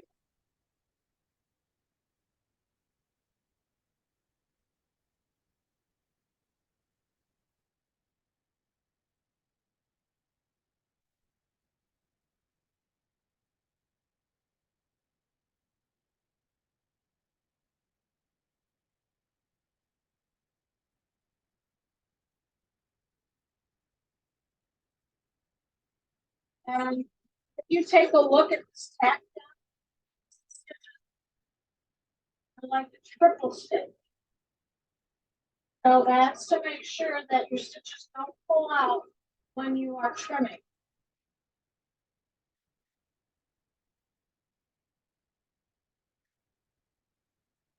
Now we're gonna go those inside hearts.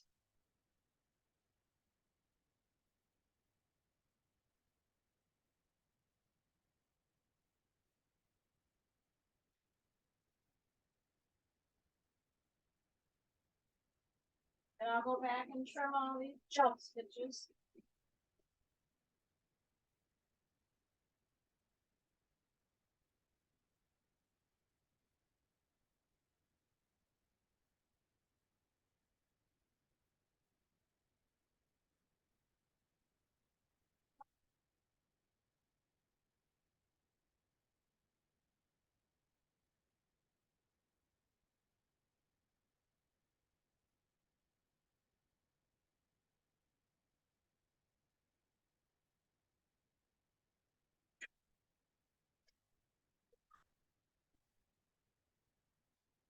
All righty, now it is time to trim all of this out. So if you look at step 11, it says trim the felt around the edges close to the stitch line, trim inside the heart shapes as desired. Cut the felt only. Be careful not to cut any layers beneath the felt. All righty. So as you can see now, the felt is covered up your filling. So the intention is to expose your filling so you can see it.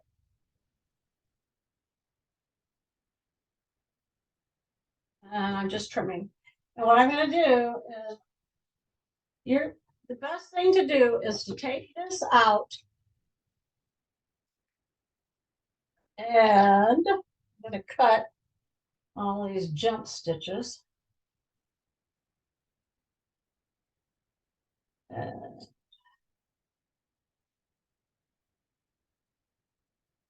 Like so.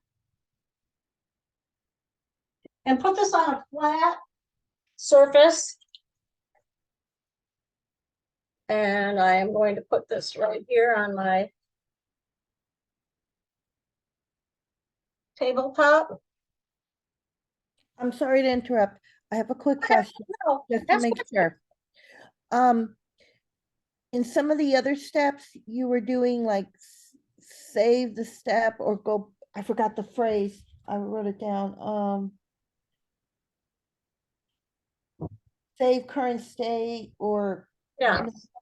anyway, last time you pulled out the hoop, didn't you do something on the machine so it would keep the same spot? I just stopped it and pulled it out. I didn't do Okay. anything special. Okay, just making sure. All right, now I'm cutting. This was a tedious part for everybody in class. So I'll just move this out of the way. And do the best I can, cutting it out. Like I said, these little snips. Also, if you have, I have these little snips here. Where are they?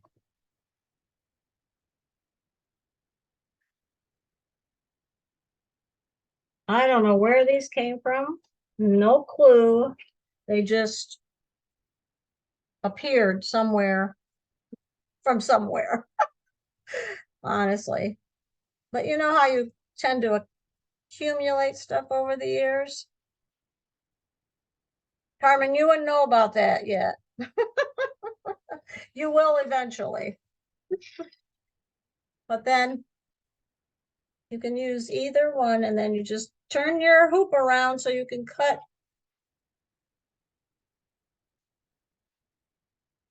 as best as you can. Now, Vivian, oops, see, I almost caught the bottom fabric. Vivian was going to make this in blueberry for her daughter-in-law's new kitchen. Because I guess she's got a lot of blue in her new kitchen.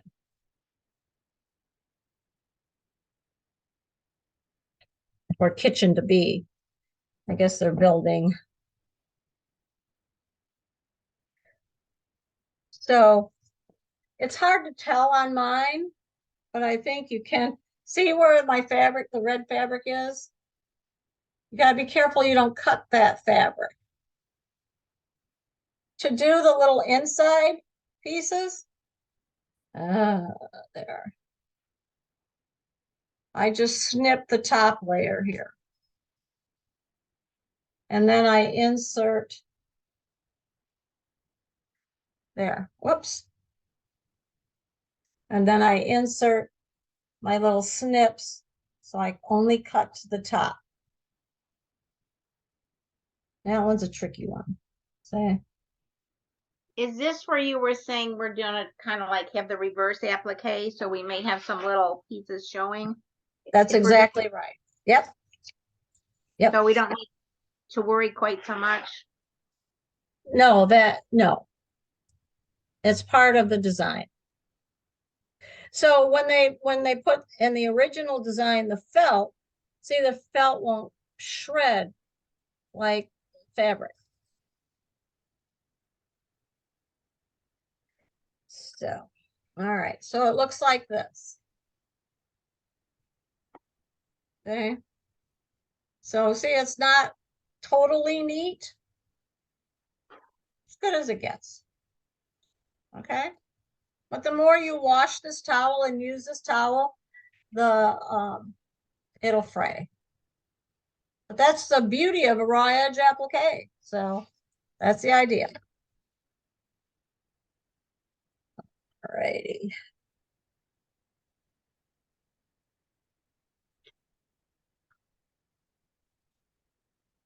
Is anybody doing this step? Yes. Good. Great.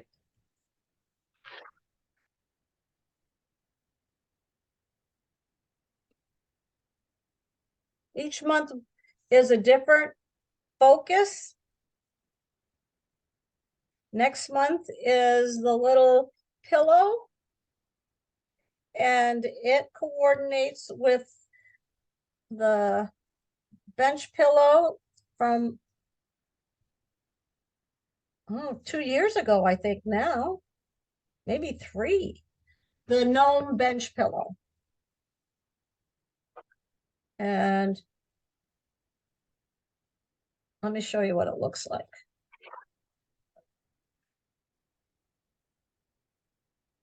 While I'm snipping, I'll share my screen. See if I can share. See if I can find it. Uh,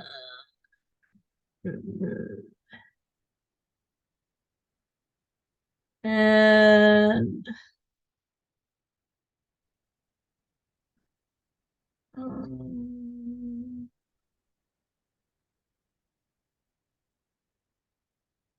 let me see. Here's the images.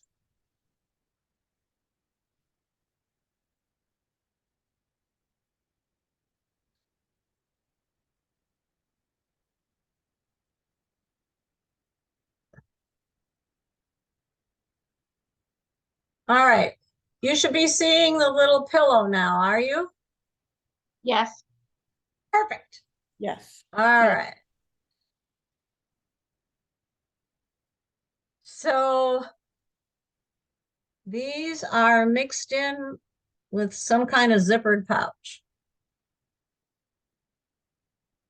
So what you see here is this is piecing in the hoop. And these, I will have cut all these little pieces out and I'll share it with what I'm doing. I will share that with you. This I stitched in white, that little background quilting that's included. I think that theirs is a mint green.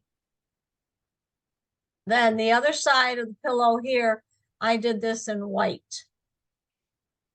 Our trim is not as big as this one. And it looks cute though. Our pillow looks very cute. So that's what it looks like before the little, it's a pillow form. It's a small little bench buddy pillow form. Okay, now let me show you March. See if I can find March. Did you already get yours all cut out? Which? Your cherry pie. Oh no, I'm distracted. Oh, okay. No, I'll go back and do it. I'm just trying Okay, to okay. show you what's coming. Gotcha. Oh, I don't have the images on that one.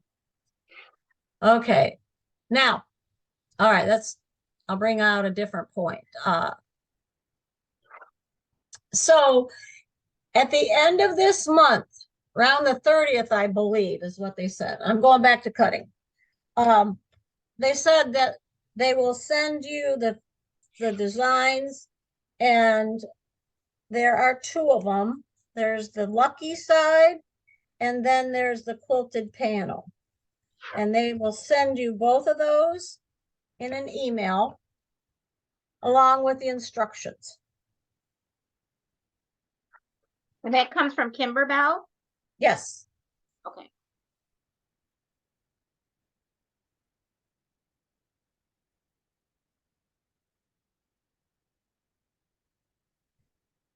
All right. Oh boy. It's just like the store. I have 3 pens right here in front of me.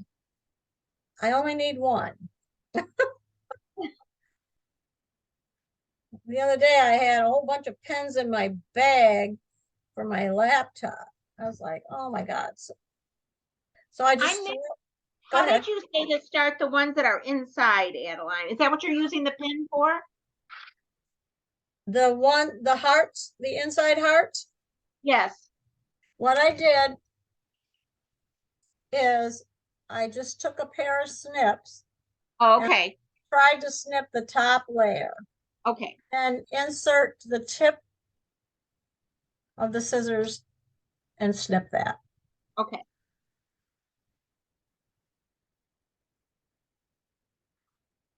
Alrighty. Like I said, this takes the most time. I have these little Kai scissors that they sell at the Oh, store. yes, those are great. They're curved also, and they work really good. Yeah. We had those at the store the other day, so I hope there's still some left because they are really good for this type of trimming.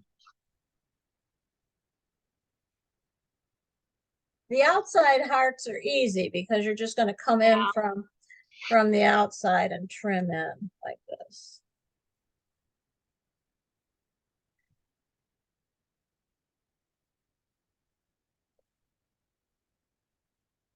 Oh, here we go. We're almost done. At least I am.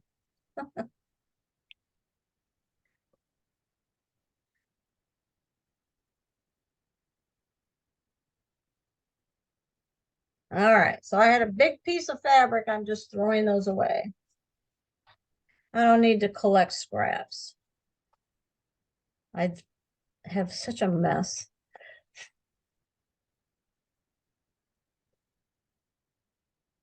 Okay.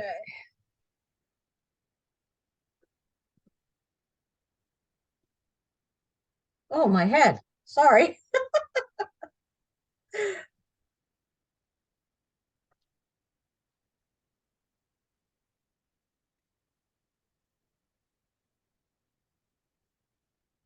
I concentrate and then I'm not able to see what you guys are seeing. Because I'm not paying attention. We're all concentrating too. Good.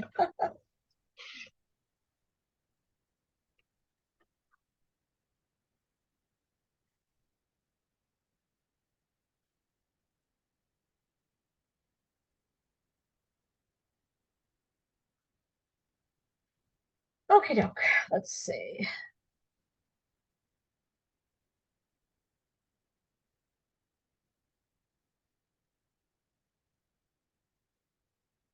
Now, what was that?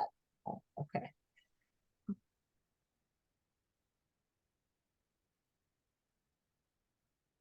These little snips are really good too. So I know we had a couple of them. I don't know if there are any left. They do get dull quickly though. Oh, I know it. That's a problem. I noticed, Janet, that Ace Hardware has knife sharpening now. Oh, it's funny. There was just, and I can't remember what site it was on. I think it was somebody from another country though. They were asking about sharpening scissors on there. Uh-huh. Because they I didn't don't- want to buy new scissors because they're not cheap. Yeah. I'll have to ask Tony to find out, but he goes every Saturday that's where we buy our pool chemicals. Uh-huh. I don't know if they do scissor sharpening, but they did say they do knives. They had one of those Oh, okay. sidewalk billboards showing that. Usually if they do one, they do both. The other place it was saying, which I've asked, sometimes if you get like where you get your hair cut, Yes. sometimes I get somebody that comes in once in a while, but my understanding is it's just random. They just show up. Yes. It's my understanding as well. But that might be something Lori could look into for the shop. It's have a once every other month or something if somebody would come. I Well, don't know. Dave will sharpen them, but it's not well known. Oh, I didn't know that. Yeah. So that's my understanding. Okay. But I don't know. We'll see. All right, here we go. I'm going back to this machine. And I'm gonna. All right. Now the next step is here. I'll show you. Is the braid stitch out right here. I don't know. See, it's yellow, so you can't really see it. Now, you can change the stitches colors. So I could do this in edit, but right now I can't do anything. So if you have trouble seeing something, you could change that in the edit screen. But remember, in stitch out, you can't change anything. It's locked in place. So Now, let me ask you, if you went to edit to do that from here, does it hold your place when you go back to stitch out? no, it does not. It recalibrates too. So Okay. it'll tell you, do you want to do that? And so usually I try and make any changes before I hit go. Okay. Okay. Here we go. Again, make sure you don't tuck anything under and accidentally stitch it together. There. All righty. All right.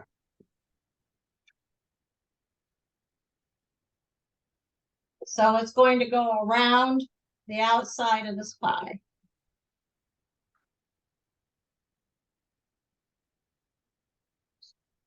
So we don't put anything on, we just stitch around. First time is the placement stitch. That's correct.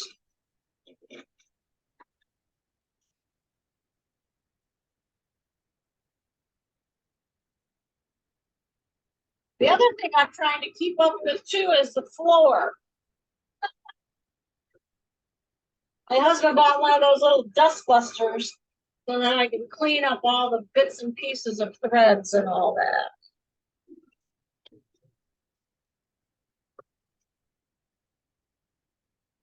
All right.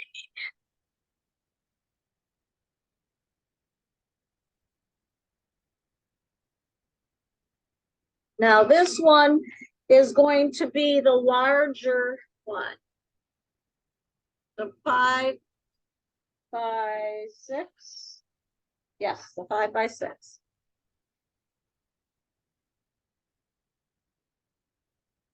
And now I see why, because the braid is bigger than the slices.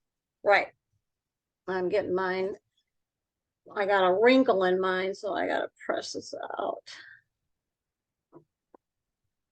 It didn't come out. So I'm gonna fuss. I'll probably end up cutting out the wrinkle anyhow. Okay, so now this again. I gotta make sure. See how it's way down here? I gotta make sure. Let me turn it this way. All right, bring it down a little bit. Okay. So I'll move my iPad in a minute. I gotta tape it down. So sometimes what I do is I actually use the trim position to tape things down. So I don't have to reach out and contort myself into a pretzel. The Put the that there. topping gets slippery. Yeah. Now, there was a question as to why I put the stabilizer down now. I mean, at the beginning, rather than when I get to the lettering. What happens is by doing all of this that will eventually wash out, then you can make sure this is locked in place. And I'm using locked loosely, but taped in place for the lettering. So that's what now I'm going to go back to the current stitch. Cross my fingers. All right. Move the trash can here. All right.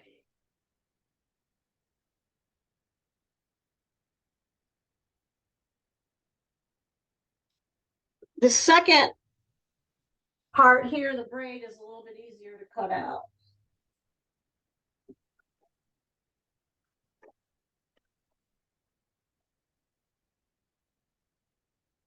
So it's cutting, it's just stitching the braid for the pie, slice, and now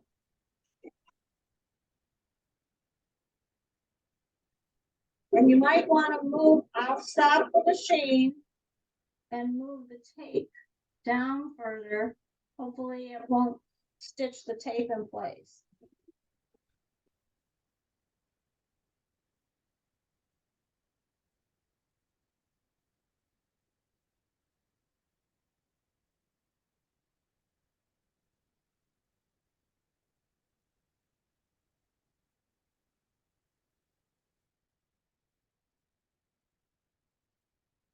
So now this is a tack down, but it also includes that decorative braid stitching at the same time. So that first part of the stitch out was the tap down. And now it's doing the decorative part.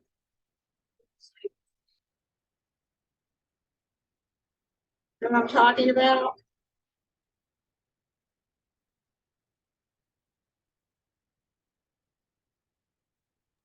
The braid part, Adeline, is that what you're talking about? Yep, the braid part. You didn't tell us we had to cut out all the hearts again. No, you don't. Say that again? You didn't tell us we don't. had to cut out all the hearts again. No, You just cut we the don't whole have to cut section. the hearts Oh, again. because it's on top of them all. Okay. Yeah, no, Well- we're good, we're good. Okay, thank you. Oh, I looked at that first picture and I thought, oh my gosh. No, you just cut off the inside. Yeah, that makes sense.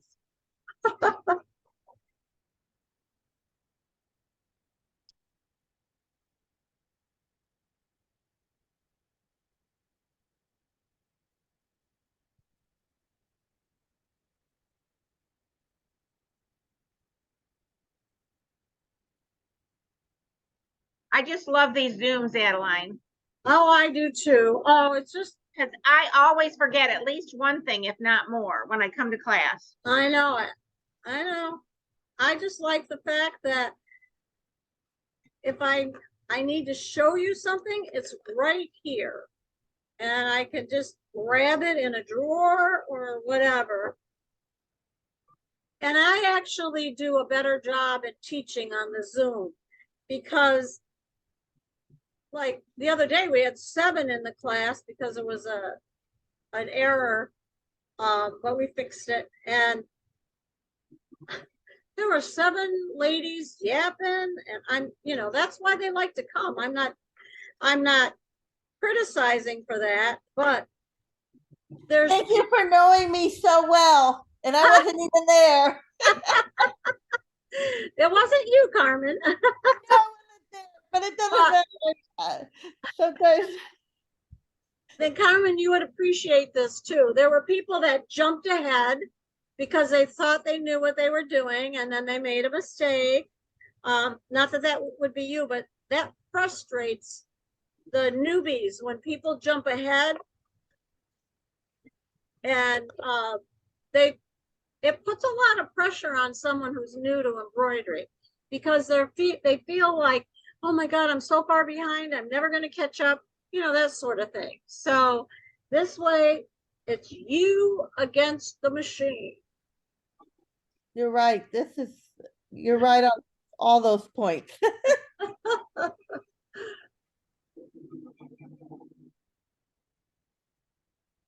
So I actually prefer the Zoom too. And at first it wasn't very well received, but I admit that I didn't really know what I was doing, and now I have a much better control over the technology. So I'm lining up all my little threads here for my projects. So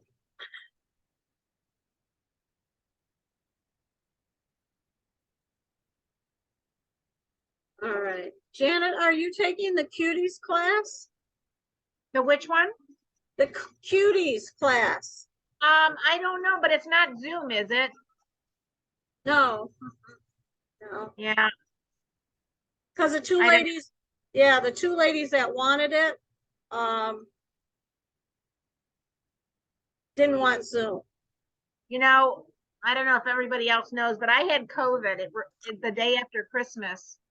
And I was sick for yesterday, because I had to watch Emerson and Wyatt, I came home and sat in my chair and I really don't have to do much. And I took a nap and then I didn't get up until 9 o'clock this morning. Wow, yeah. I thought I was, but the minute I start adding more activities, I just find I need to rest more. And hauling all the stuff there, Adeline. Oh, I know it. I agree. I totally agree. that's what I heard about people who had COVID is they had a hard time getting getting back their energy to what they were used to before they had COVID. When I So- first got over it, I thought my energy was back, but I was still doing very restricted activities. So Mhm. when I go back to normal is when I noticed that, That you were worn out, huh? yeah, yeah. My son called me when I was taking my afternoon nap, and I had no idea where I was, where my phone was. I could hear it ringing. I was just totally, that's how tired I was, totally Yeah. out of it. Oh, yeah. So fortunately, you were able to take a nap and not have Yes, yes. 100 yes. interruptions and okay, so what I'm doing right now is I am cutting the jump stitches all here on the back because it's just so sloppy to try and stitch on top of jump stitches that have been stitched down.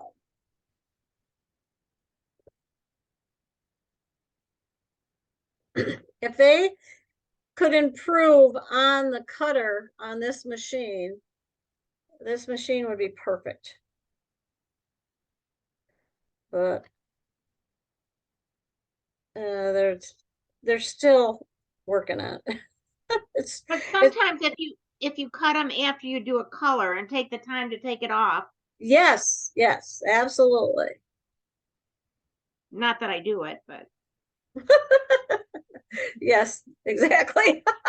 I have occasionally if especially like when I did that. If you got something, you got a lot of color changes. It Uh-huh. just, yeah. All right. Now, the one thing that is tricky is to remove that centering stitch. And I think I would just cut it out, is what I think I would just do. What do you But I mean would, cut it? well, you know, that centering stitch is in the stabilizer. So when you go to rip it, it's connected depending on where I feel like I'm doing surgery here. I'm trying to, there it is. See, I don't want to cut the towel. We can't see it. We're on your Oh. machine. You're right. I'm sorry. I was Sorry. concentrating. But Yeah, I know. see, right here where that centering stitch is and the stabilizer, see, Uh-huh. it's not going to come out neatly. If you rinse yours off, it'll still be somewhat attached. So you're going to have to cut it. I'll show you what I'm talking about in the other one, Okay. the other towel, right here. Like use your seam ripper. Yes. See, it was hard. It was hard to get that out, so I had to cut some of it out and not cut the towel. So, Gotcha. all right. So now I'm gonna flip it over and not waste time on the back, but cut off and I'll move the camera. The iPad here. Adeline, Yeah. Adeline, have you Yeah. ever tried using the dissolvable thread for just the crosshairs? I've never tried that. Oh, you know what? That's a good idea. I have some of that and I need to give that a try and see if that works better. So You have to remember to take it out after you do it. yes, so the whole thing's gonna fall apart. I guess you'll have to leave a little note on your machine, you know, dissolvable thread. Because that would be something I do. All righty, now I'm just snipping. I didn't do a super fine job along this braid. You know, I just kind of rough cut it out. I'll show you what I'm talking about.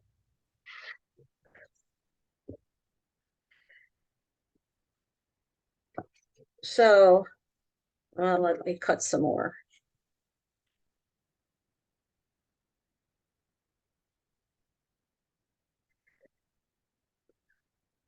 Okie doke.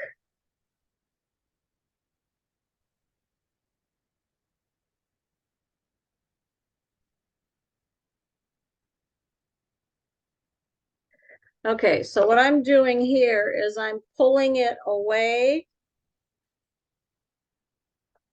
and cutting it. See it? And so there's just, it's not perfect with the curves on the crust there. It's close enough. And that's what I made. More like a circle, no indentations. I didn't go in with them.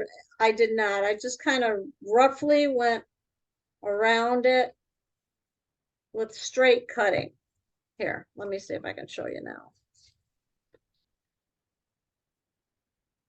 See, Yep. I didn't go in every indentation. That would be silly.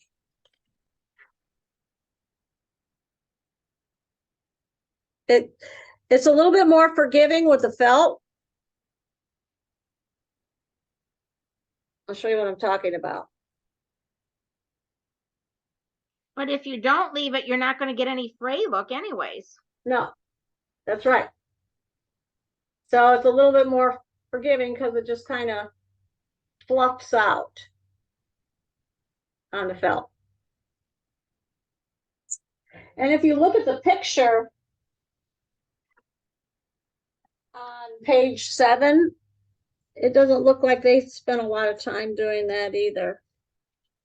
Yeah. The You can see it even better on the cover, Adeline, because it's bigger. okay, on let the- me look on the cover.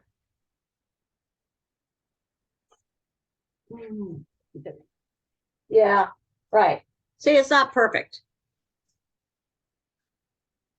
Just do the best you can without cutting the bottom.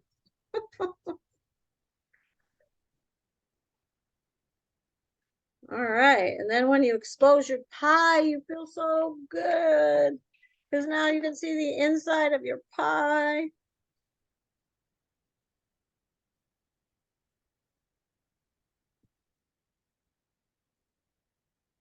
Oh, it just looks so nice on this towel. I actually can use it. My husband will ask, though. He has enough sense to ask first.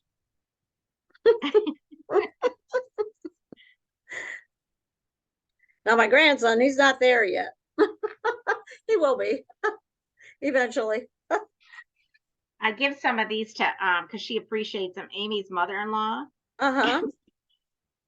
She told me they start to use it, her husband or other kids, and she's like, I just about die all over them. Yeah, this would be something that I would give to my friend Marie, who's got Yeah. a 6th grader and a is he in 6th? Yeah, 4th and 6th grade child.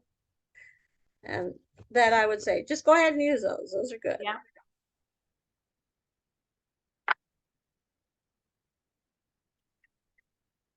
Okay, so now it looks like more like the sample. See? Cool, right? I'm trying to find the camera. There we go. All right. Now it's time to go to hey. So what I'm going to do now is I'm going to give it a go with black. So I'm going to put black bobbin. Are you guys still trimming? Let me know. I'm loading I'm up. done. So Okay. for this lettering is big enough, you don't have to go with the fine thread for the lettering. That's right. Yeah, that's exactly Now right. do we have to change our bobbin? Yes, I would make sure now that the lettering is done with both the same thread in the bobbin and top. Not the same color. Yes, the same color, but even the same thread. So what I do is I wind my Floriani thread onto the bobbin. So it's a shiny bobbin. And then I just thread it like this. All righty. Can't believe I don't have red.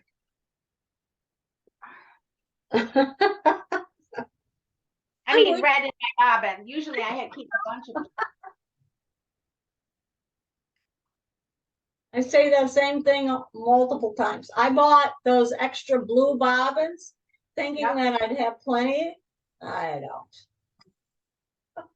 I still many times have to take the thread off the bobbin first to be able to use it.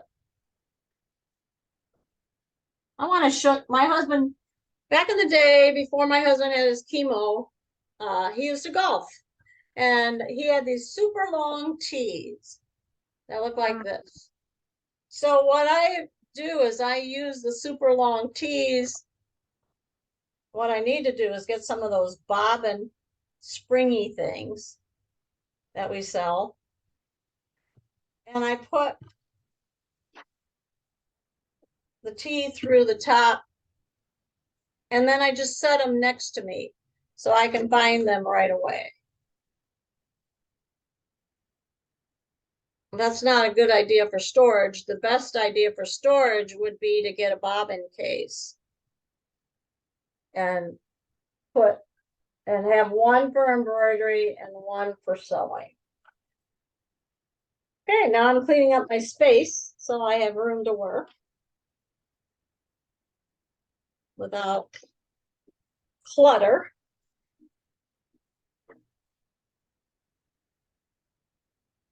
There we go. All right. So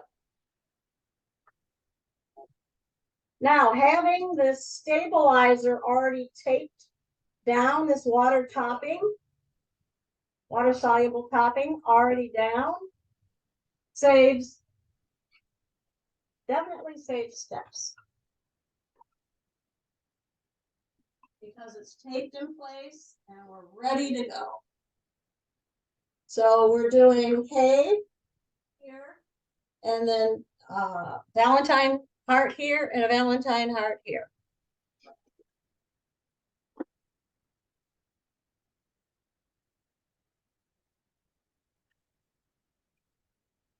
Now I want to show you something. This is where I would change the tension. All right, let's see if I have any. Oh my gosh, I got threads all over my pants. Look and see. All right, let me show you on this. Oh, I got a couple of good points here.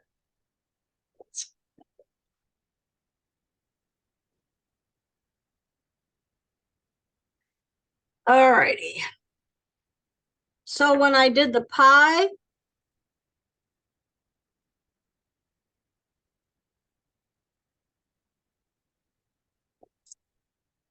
when I did this pie,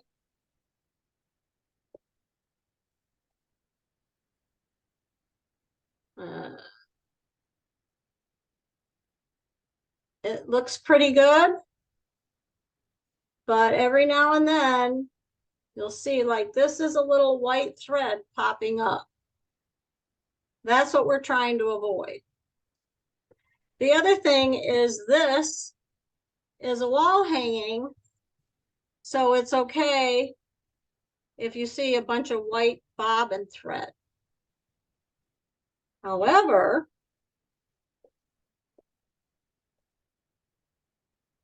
on the towel, the way it's digitized, this hay looks kind of open. You'll notice it as soon as you start to stitch it out. And then when I put it on, when I turn it over, because it's two-sided, then it's got the matching bobbin thread. So it looks much better as far as neatness. In order to get a nice rounded stitch in your lettering, this is where I definitely change the tension. So let me show you what I'm talking about. So I am going to go in here to the stitch out progress. And as you can see, I'm on needle tension. And I turned off the active stitch technology so I could change this and lower the needle tension. Now, what does that do? When it forms the stitching, this is not pulling up the bobbin thread because we've lowered the needle tension. And by doing that, it tends to round off the lettering. You can see it much better on the sweetie part. So by lowering the needle tension, it pulls it down. And I don't know if you could see it. You'd probably have a better view if this were in real life. But you see how that kind of rounds out that lettering? Whereas on the give thanks, it doesn't. Now these are the same people that are, they're both Kimberbells. So this digitizing is done the same way. But you see how it's a little sloppy there? Can you see that? Yeah, it looks like a frayed edge. Yeah. Yeah, I And see. you can see even a little bit of the white. Yes. So that's what I'm trying to avoid. Is that on- 2.4 or 2.6? 2.4. I have found with my machine that it's easier to go down to 2.4 and get the best results. Okay. All Would right, that be- Lynn, Would that be do the I need same? to show you where to change I found- it? Yeah, it's above the needle position or the number of stitch. It's It above says- and Yeah, you're. Oh. Show me, I'm sorry, Say that again. could you just show me where exactly? I'm going to show Lynn first, and then I'll go back to your machine. Okay?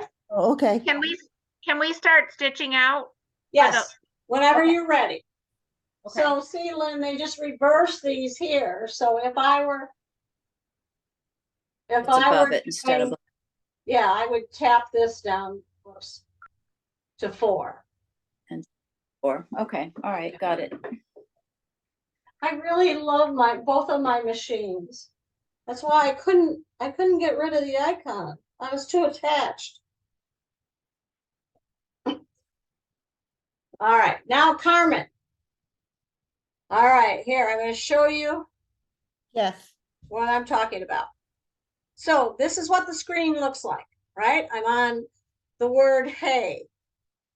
I go down here to the stitch out progress. And right here are the number of stitches, and we're at 6,423. And right here is the tension. Now, if you haven't turned off the active stitch technology, you have to go up here to the settings or the gears. Whoops, I gotta remember, if it won't respond, shut it, close it. So I'm going to tap that. And I am going to go to embroidery, active stitch technology, and uncheck this. See, it's typically checked like that. When it's checked, then you'll see, this is what you'll see. I'll show you. Right there. See, it says metering and it says 50. I don't want that. So I go up to the settings. I turn it off by deselecting. You can actually hear it in the machine. It sends the little metering rollers to the back, basically. I think. I don't know. I'm not a technician. And now I have it back. The default setting is 2.8. That's what it should say. So I'm going to go back down to 2.4. Just like that. And then I'm going to close this out. Okay? So, and I think, Carmen, the more you use your machine, the more comfortable you'll get with finding your way around. Like Okay, if you learn the icons up here, like this is settings, that's one you need to know. This is the hub or home page. You need to know that. Since we're in stitch out, this is grayed out, but that's another one you need to know. So if you just pick out a few and just learn those icons, then the more you use your machine, the more comfortable you'll get. Now, I do have a little point I want to make here with lettering. Lynn brought up an excellent point. Let me see if I can put this over here so that you can get a better view of it. So let's see. Whoopsie. All right. Okay, let me lower this a little bit. All right. So right here, this is the cuties, Kimberbell cuties, and this is the Valentine one. And what you do is you stitch out your hearts all in place, and then you put the lettering in place on each of these conversation hearts. You'll see that the lettering is pretty finite. It's pretty small. Now, let me show you the first one I did.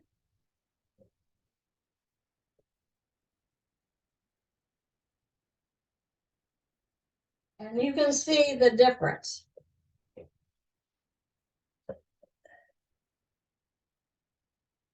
All right, here we go.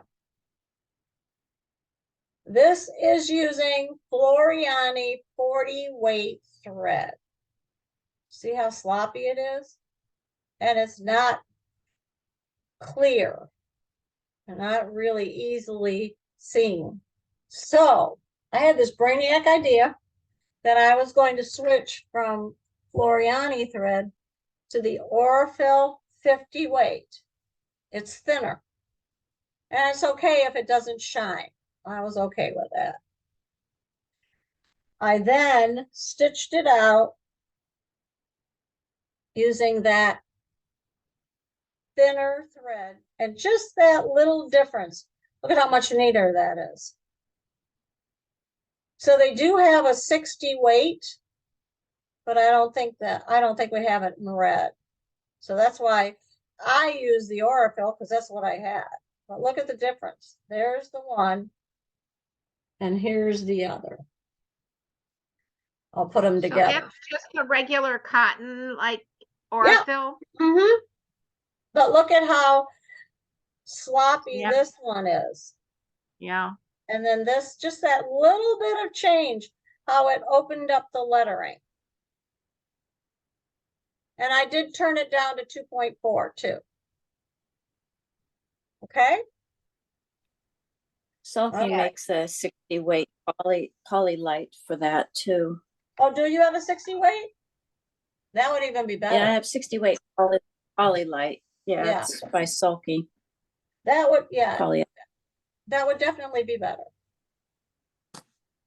Because this Orifil is kind of weak, so if you don't slow the machine down, it tends to keep breaking.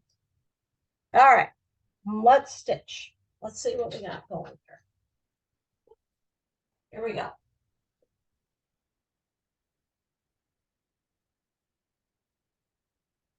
All right.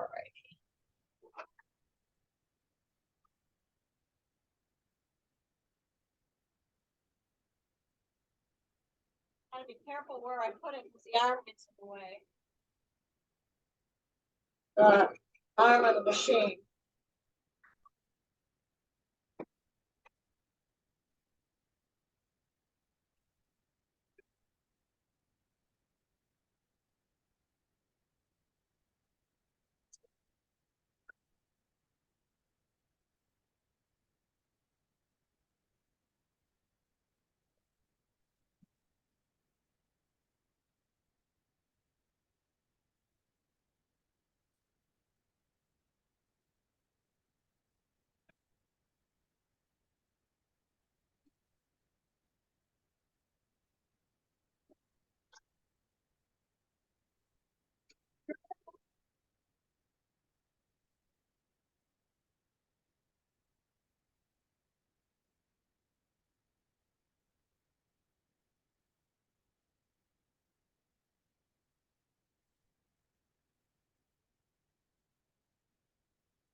All righty, let's see what this looks like. All right, well, it showed up. I don't know. Let me take this off and I'll show you what I'm talking about.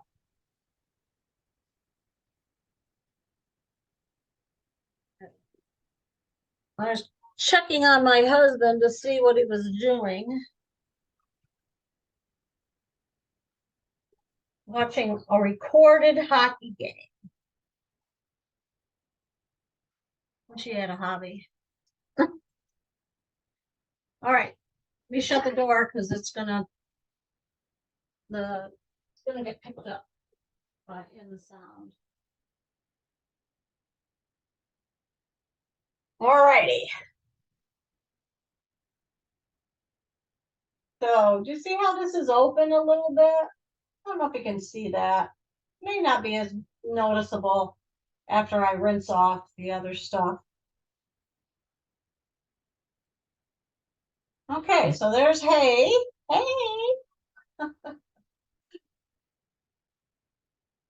Alrighty. Now I gotta figure out what I'm gonna use. Wonder if I should use black. I'm gonna tell you what I use for my inspiration. Or I'm gonna show you, I'm sorry. So we have this fabric at the store. And I really like that. So I thought, well, I'll try the black. And then this, I don't know if this pink will show up or not.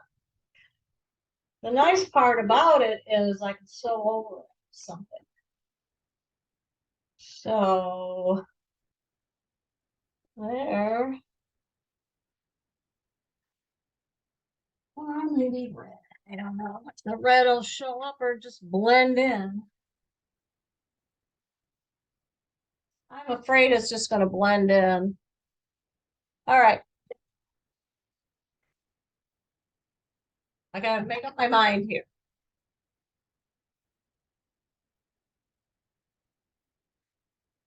Can you go back to that fabric piece and let it help you, Adeline? Repeat that, Janet. Go ahead. Ask me again.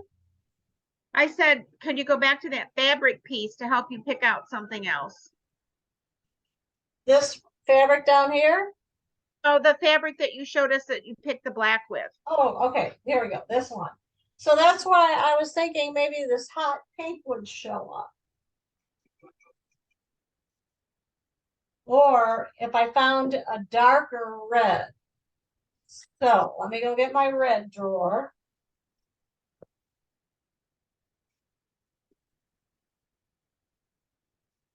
So right now I have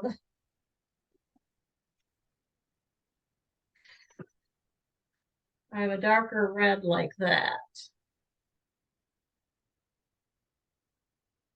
I'm wondering if that'll work on top. Or here's another one. This is more of a pink. Nope, not gonna work. Is it like a raspberry color, a deep raspberry? That pink? I have this as a purple, and I don't like that at all. No, because that's And let's see. There's another. what about a light pink? Would it show up on the red? I'm not sure. No, I think that'll disappear too. Yeah. So I've got this bright pink. All right. I'm gonna try that. If not, I'll go over it in the darker color. I've done that more than once. You know what? What I could do is I can see. All right, let me see if I have a bobbin that I can use. All right, got a bobbin. Not quite the match, but good enough.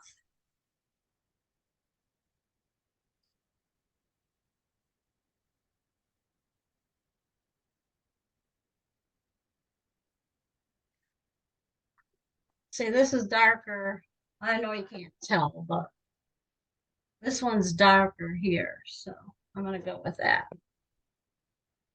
Then the other pink, that one is 703, and that's what I put on your supply list. So I'm gonna go back to the 703 again. And see if it shows up. I have this fabric that we've used different times. It's got a red background. I Let's think see. you have this. Oh, And yeah. See, they That, kind of like a medium pink.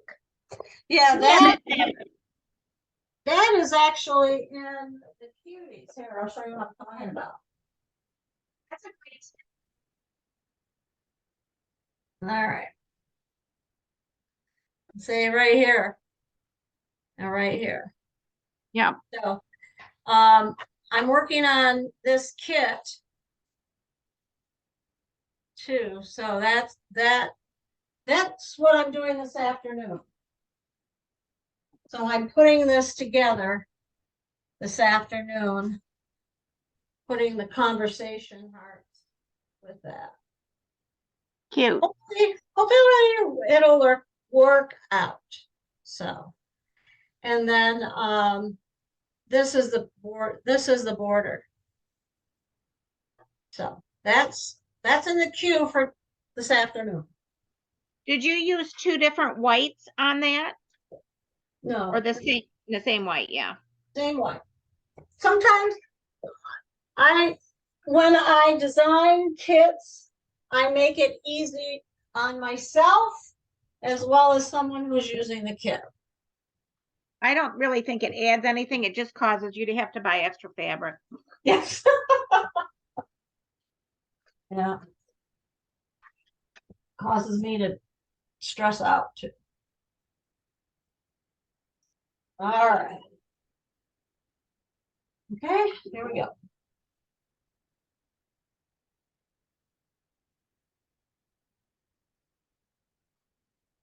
I'm glad I did this. I was debating. It's so cute. You did what?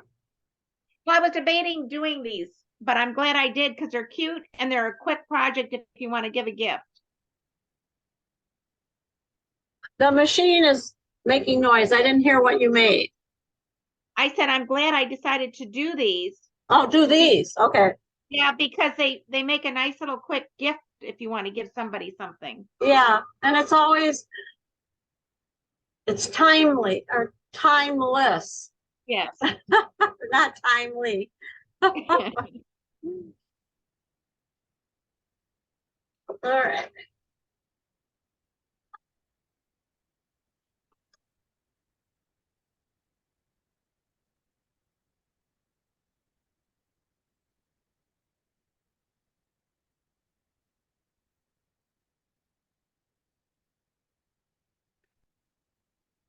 I got done. Go ahead. Look at that. I like that. That's beautiful. Now, Super happy. Janet, you hemmed it before you started, right? What's that? You hemmed it first? I did. But you Okay. know what I'm thinking now would be cute is to make some either pink or red lace to put on the bottom. Oh, yeah, that would be cute. Definitely. So, but I can still do it with it hemmed, correct? Oh, yeah. I do that all the time. Yeah. I just thought because the tan is kind of plain, it would just, Right. you know. What I try to do with these classes is do something that will be finished after the 3 hours. That's my intention. So you can, of course, take anything and just add to it in your own way. Have you done the lace, crocheted lace yet, Lynn? That's on our machine?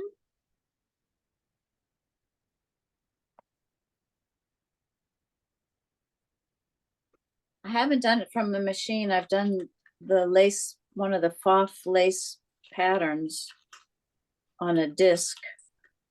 Okay, it's it turns out beautiful. I know Carmen's done it because I did it with her. I'll show you where it's at. It's under this and that. This and that. This and that. Oh, that was my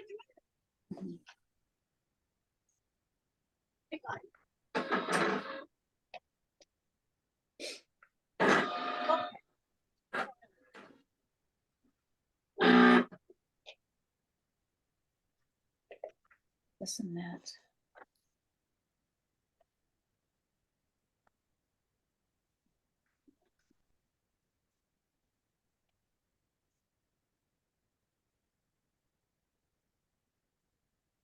Which one is it? I'm fine. I'm looking for it. Borders. Frames and- Border. Yes. Frames and borders number 33.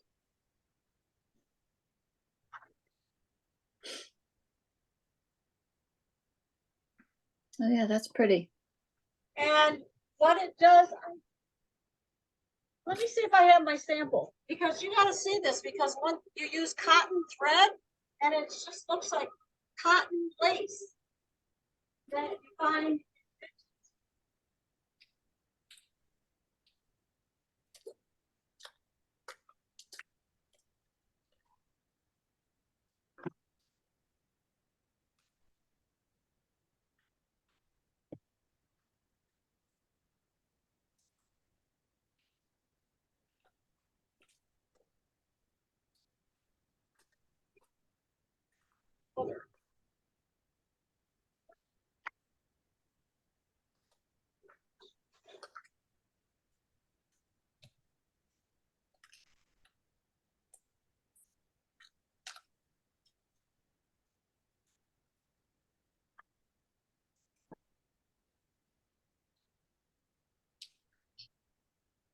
I don't have it.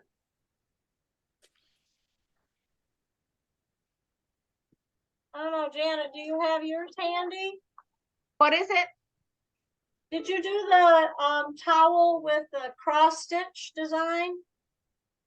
I did. What did I do with that?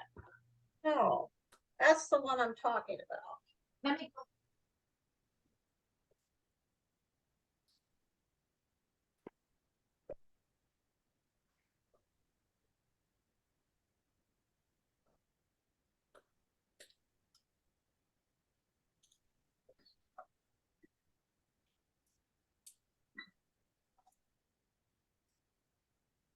Oh.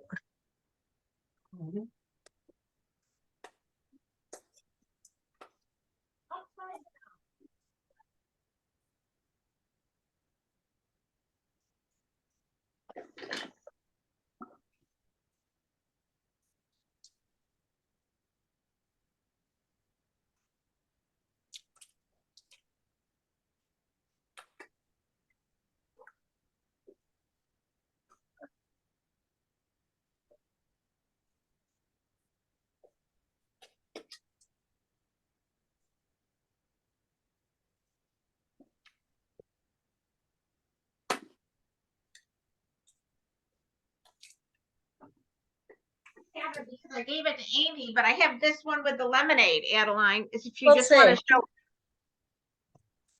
It does turn Oh, out pretty. yeah, that one was, that's in my sonnet, that one.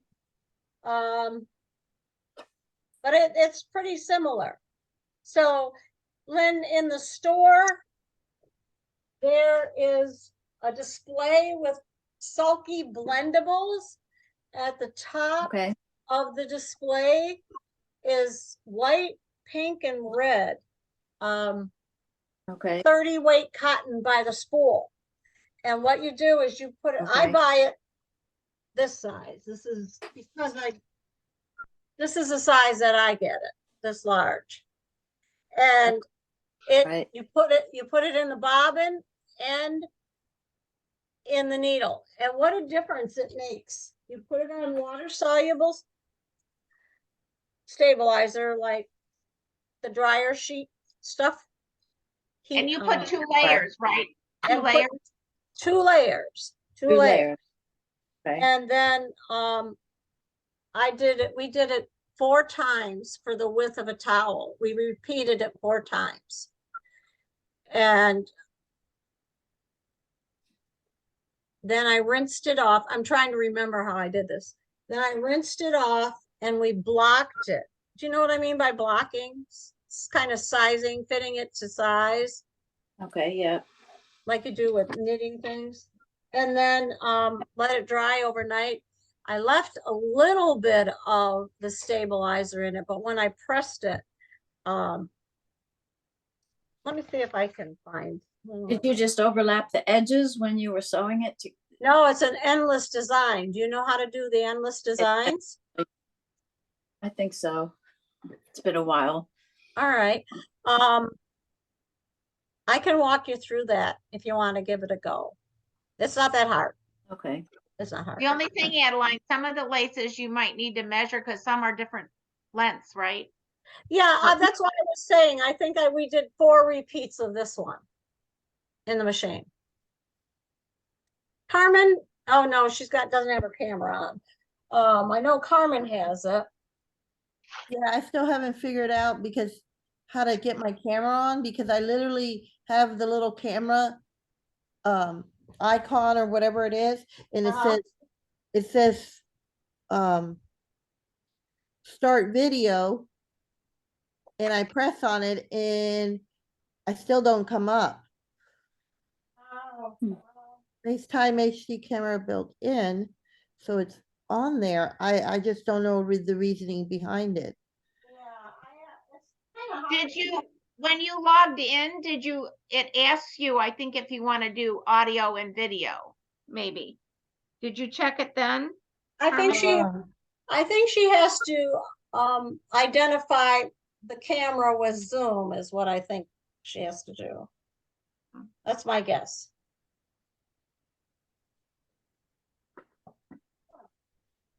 I made a mess. All right, mine is done. And I want to show you what to do lastly. So I'm going to go back to embroidery edit. And delete all.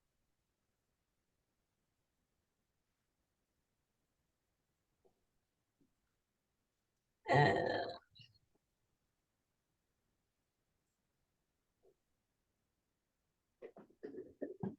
oh boy, I'm looking for something here. There it is. I'm trying to clean up. I gotta tell you this, you guys are gonna laugh. I'm trying to clean up my cloud because the other day I got a warning that I only had 6% left. I get that all the time. No kidding. On your email? From your email? No, from the machine. Oh, I get it on my email. I don't have any more room. No, I have it on the machine. I thought, oh my goodness. All right, not good. So what I did is I deleted the whole library that I had downloaded because I didn't buy them. They were just items that I had saved as unused. So I just wiped out the library, and that I can't, never mind. I can't see if it's made a difference is what I'm trying to say. All right, here we go. Now I can show you. All right.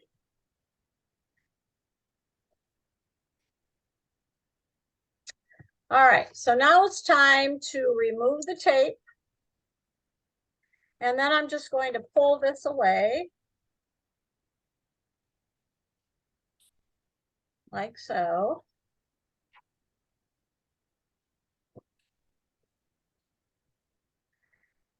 And then what you can do is you can either take a Q-tip if you wanted to and get out the rest of this water-soluble stabilizer, And see, it showed up, it just not as pronounced as the other one.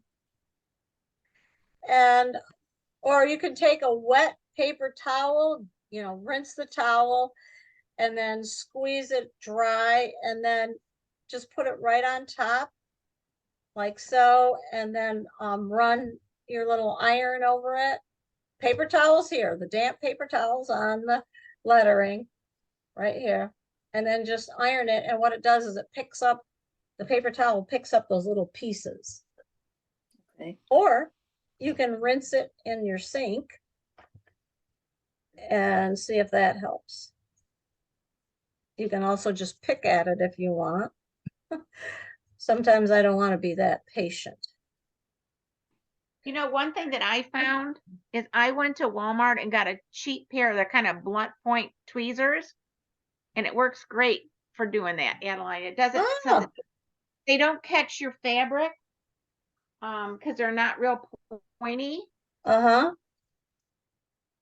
And Yeah, that would be a good cheapo. idea. Yeah.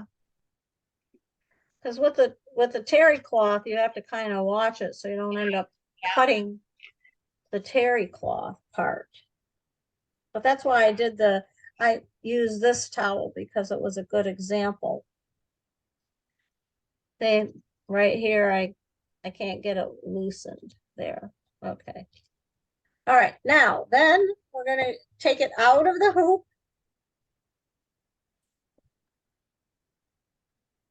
And then remove the back. So. And pull it. Now this is where it gets tricky.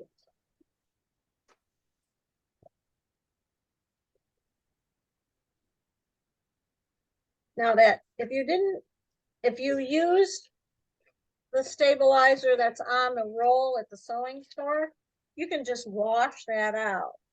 Now this perfect stick, unfortunately, is a tearaway. So I suppose I could try tearing it away. But what makes it difficult is this is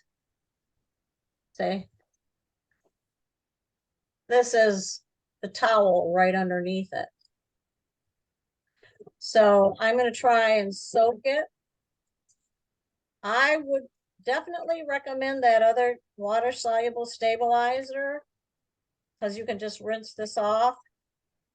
Well, I'll let you know what happens if I put this in the sink and see what happens. You know what I do? Because I use this all the time for this stuff, Adeline. If you take a terry towel and dab it in there, it'll kind of rub off. And do what with it? I put the wet terry towel and kind of rub it gently. Okay, a wet Rubs off. terry. All right, so with a wet terry towel. Yeah. Okay. Good point. I don't. We'll see. Yes, because you should be able to get it loosened. And then, like I said, the trick is to get those centering stitches out of the stabilizer. If it's the washable one, these end up kind of floating in the back. And then I just kind of picked them up and snipped them. But I do have to put this in soak it. But there you go. Is the washable one Kimberbell?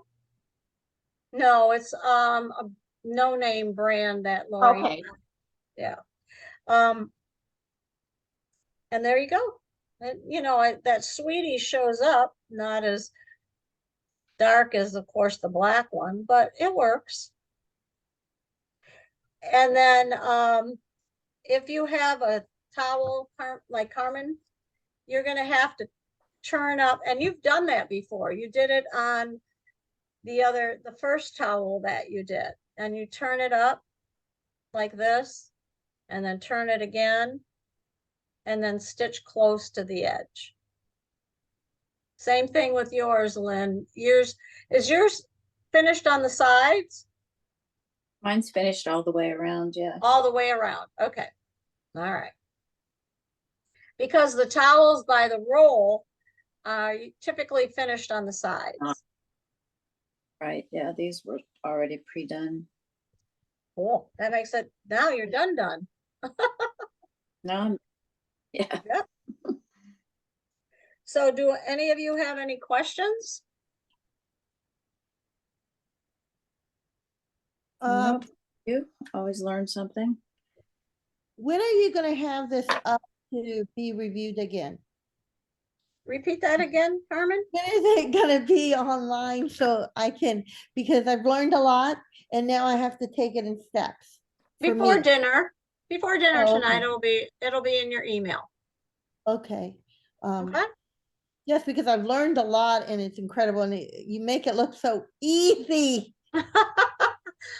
Carmen, I have been embroidering for probably 30 years. With my first embroidery machine was a 7570. It's sitting over there in a case. Wow. Yeah. So I've made a lot of mistakes along the way. And I veered off the FOF path a few years ago, but came back because I just didn't like that other brand. So I'm real happy with this machine, and you will too once you learn how to use it. I So, love it because you know me, I looked everywhere yes. and everything. And then for my husband to go, hey, this one's the one I like the best because of the technology, because he's a technology guy, Mm-hmm. you know, so I love it. It's just, I'm still in learning mode, so. You know what? With the Icon One that I showed during the class, and Lynn has it, it took me 4 years to learn that machine. I Wow. mean, I'm Yeah. always learning something, and Yeah. I've had mine a number of years. There's always something to learn. Right. That is so true. You know, there's some machines that are very limited, but this one is not one of them. So always something new to learn. So, Okay. all right. Well, what I'm going to do Thank is you. I'm going to stop recording. I'm going to remove, let's see. No, stop the recording.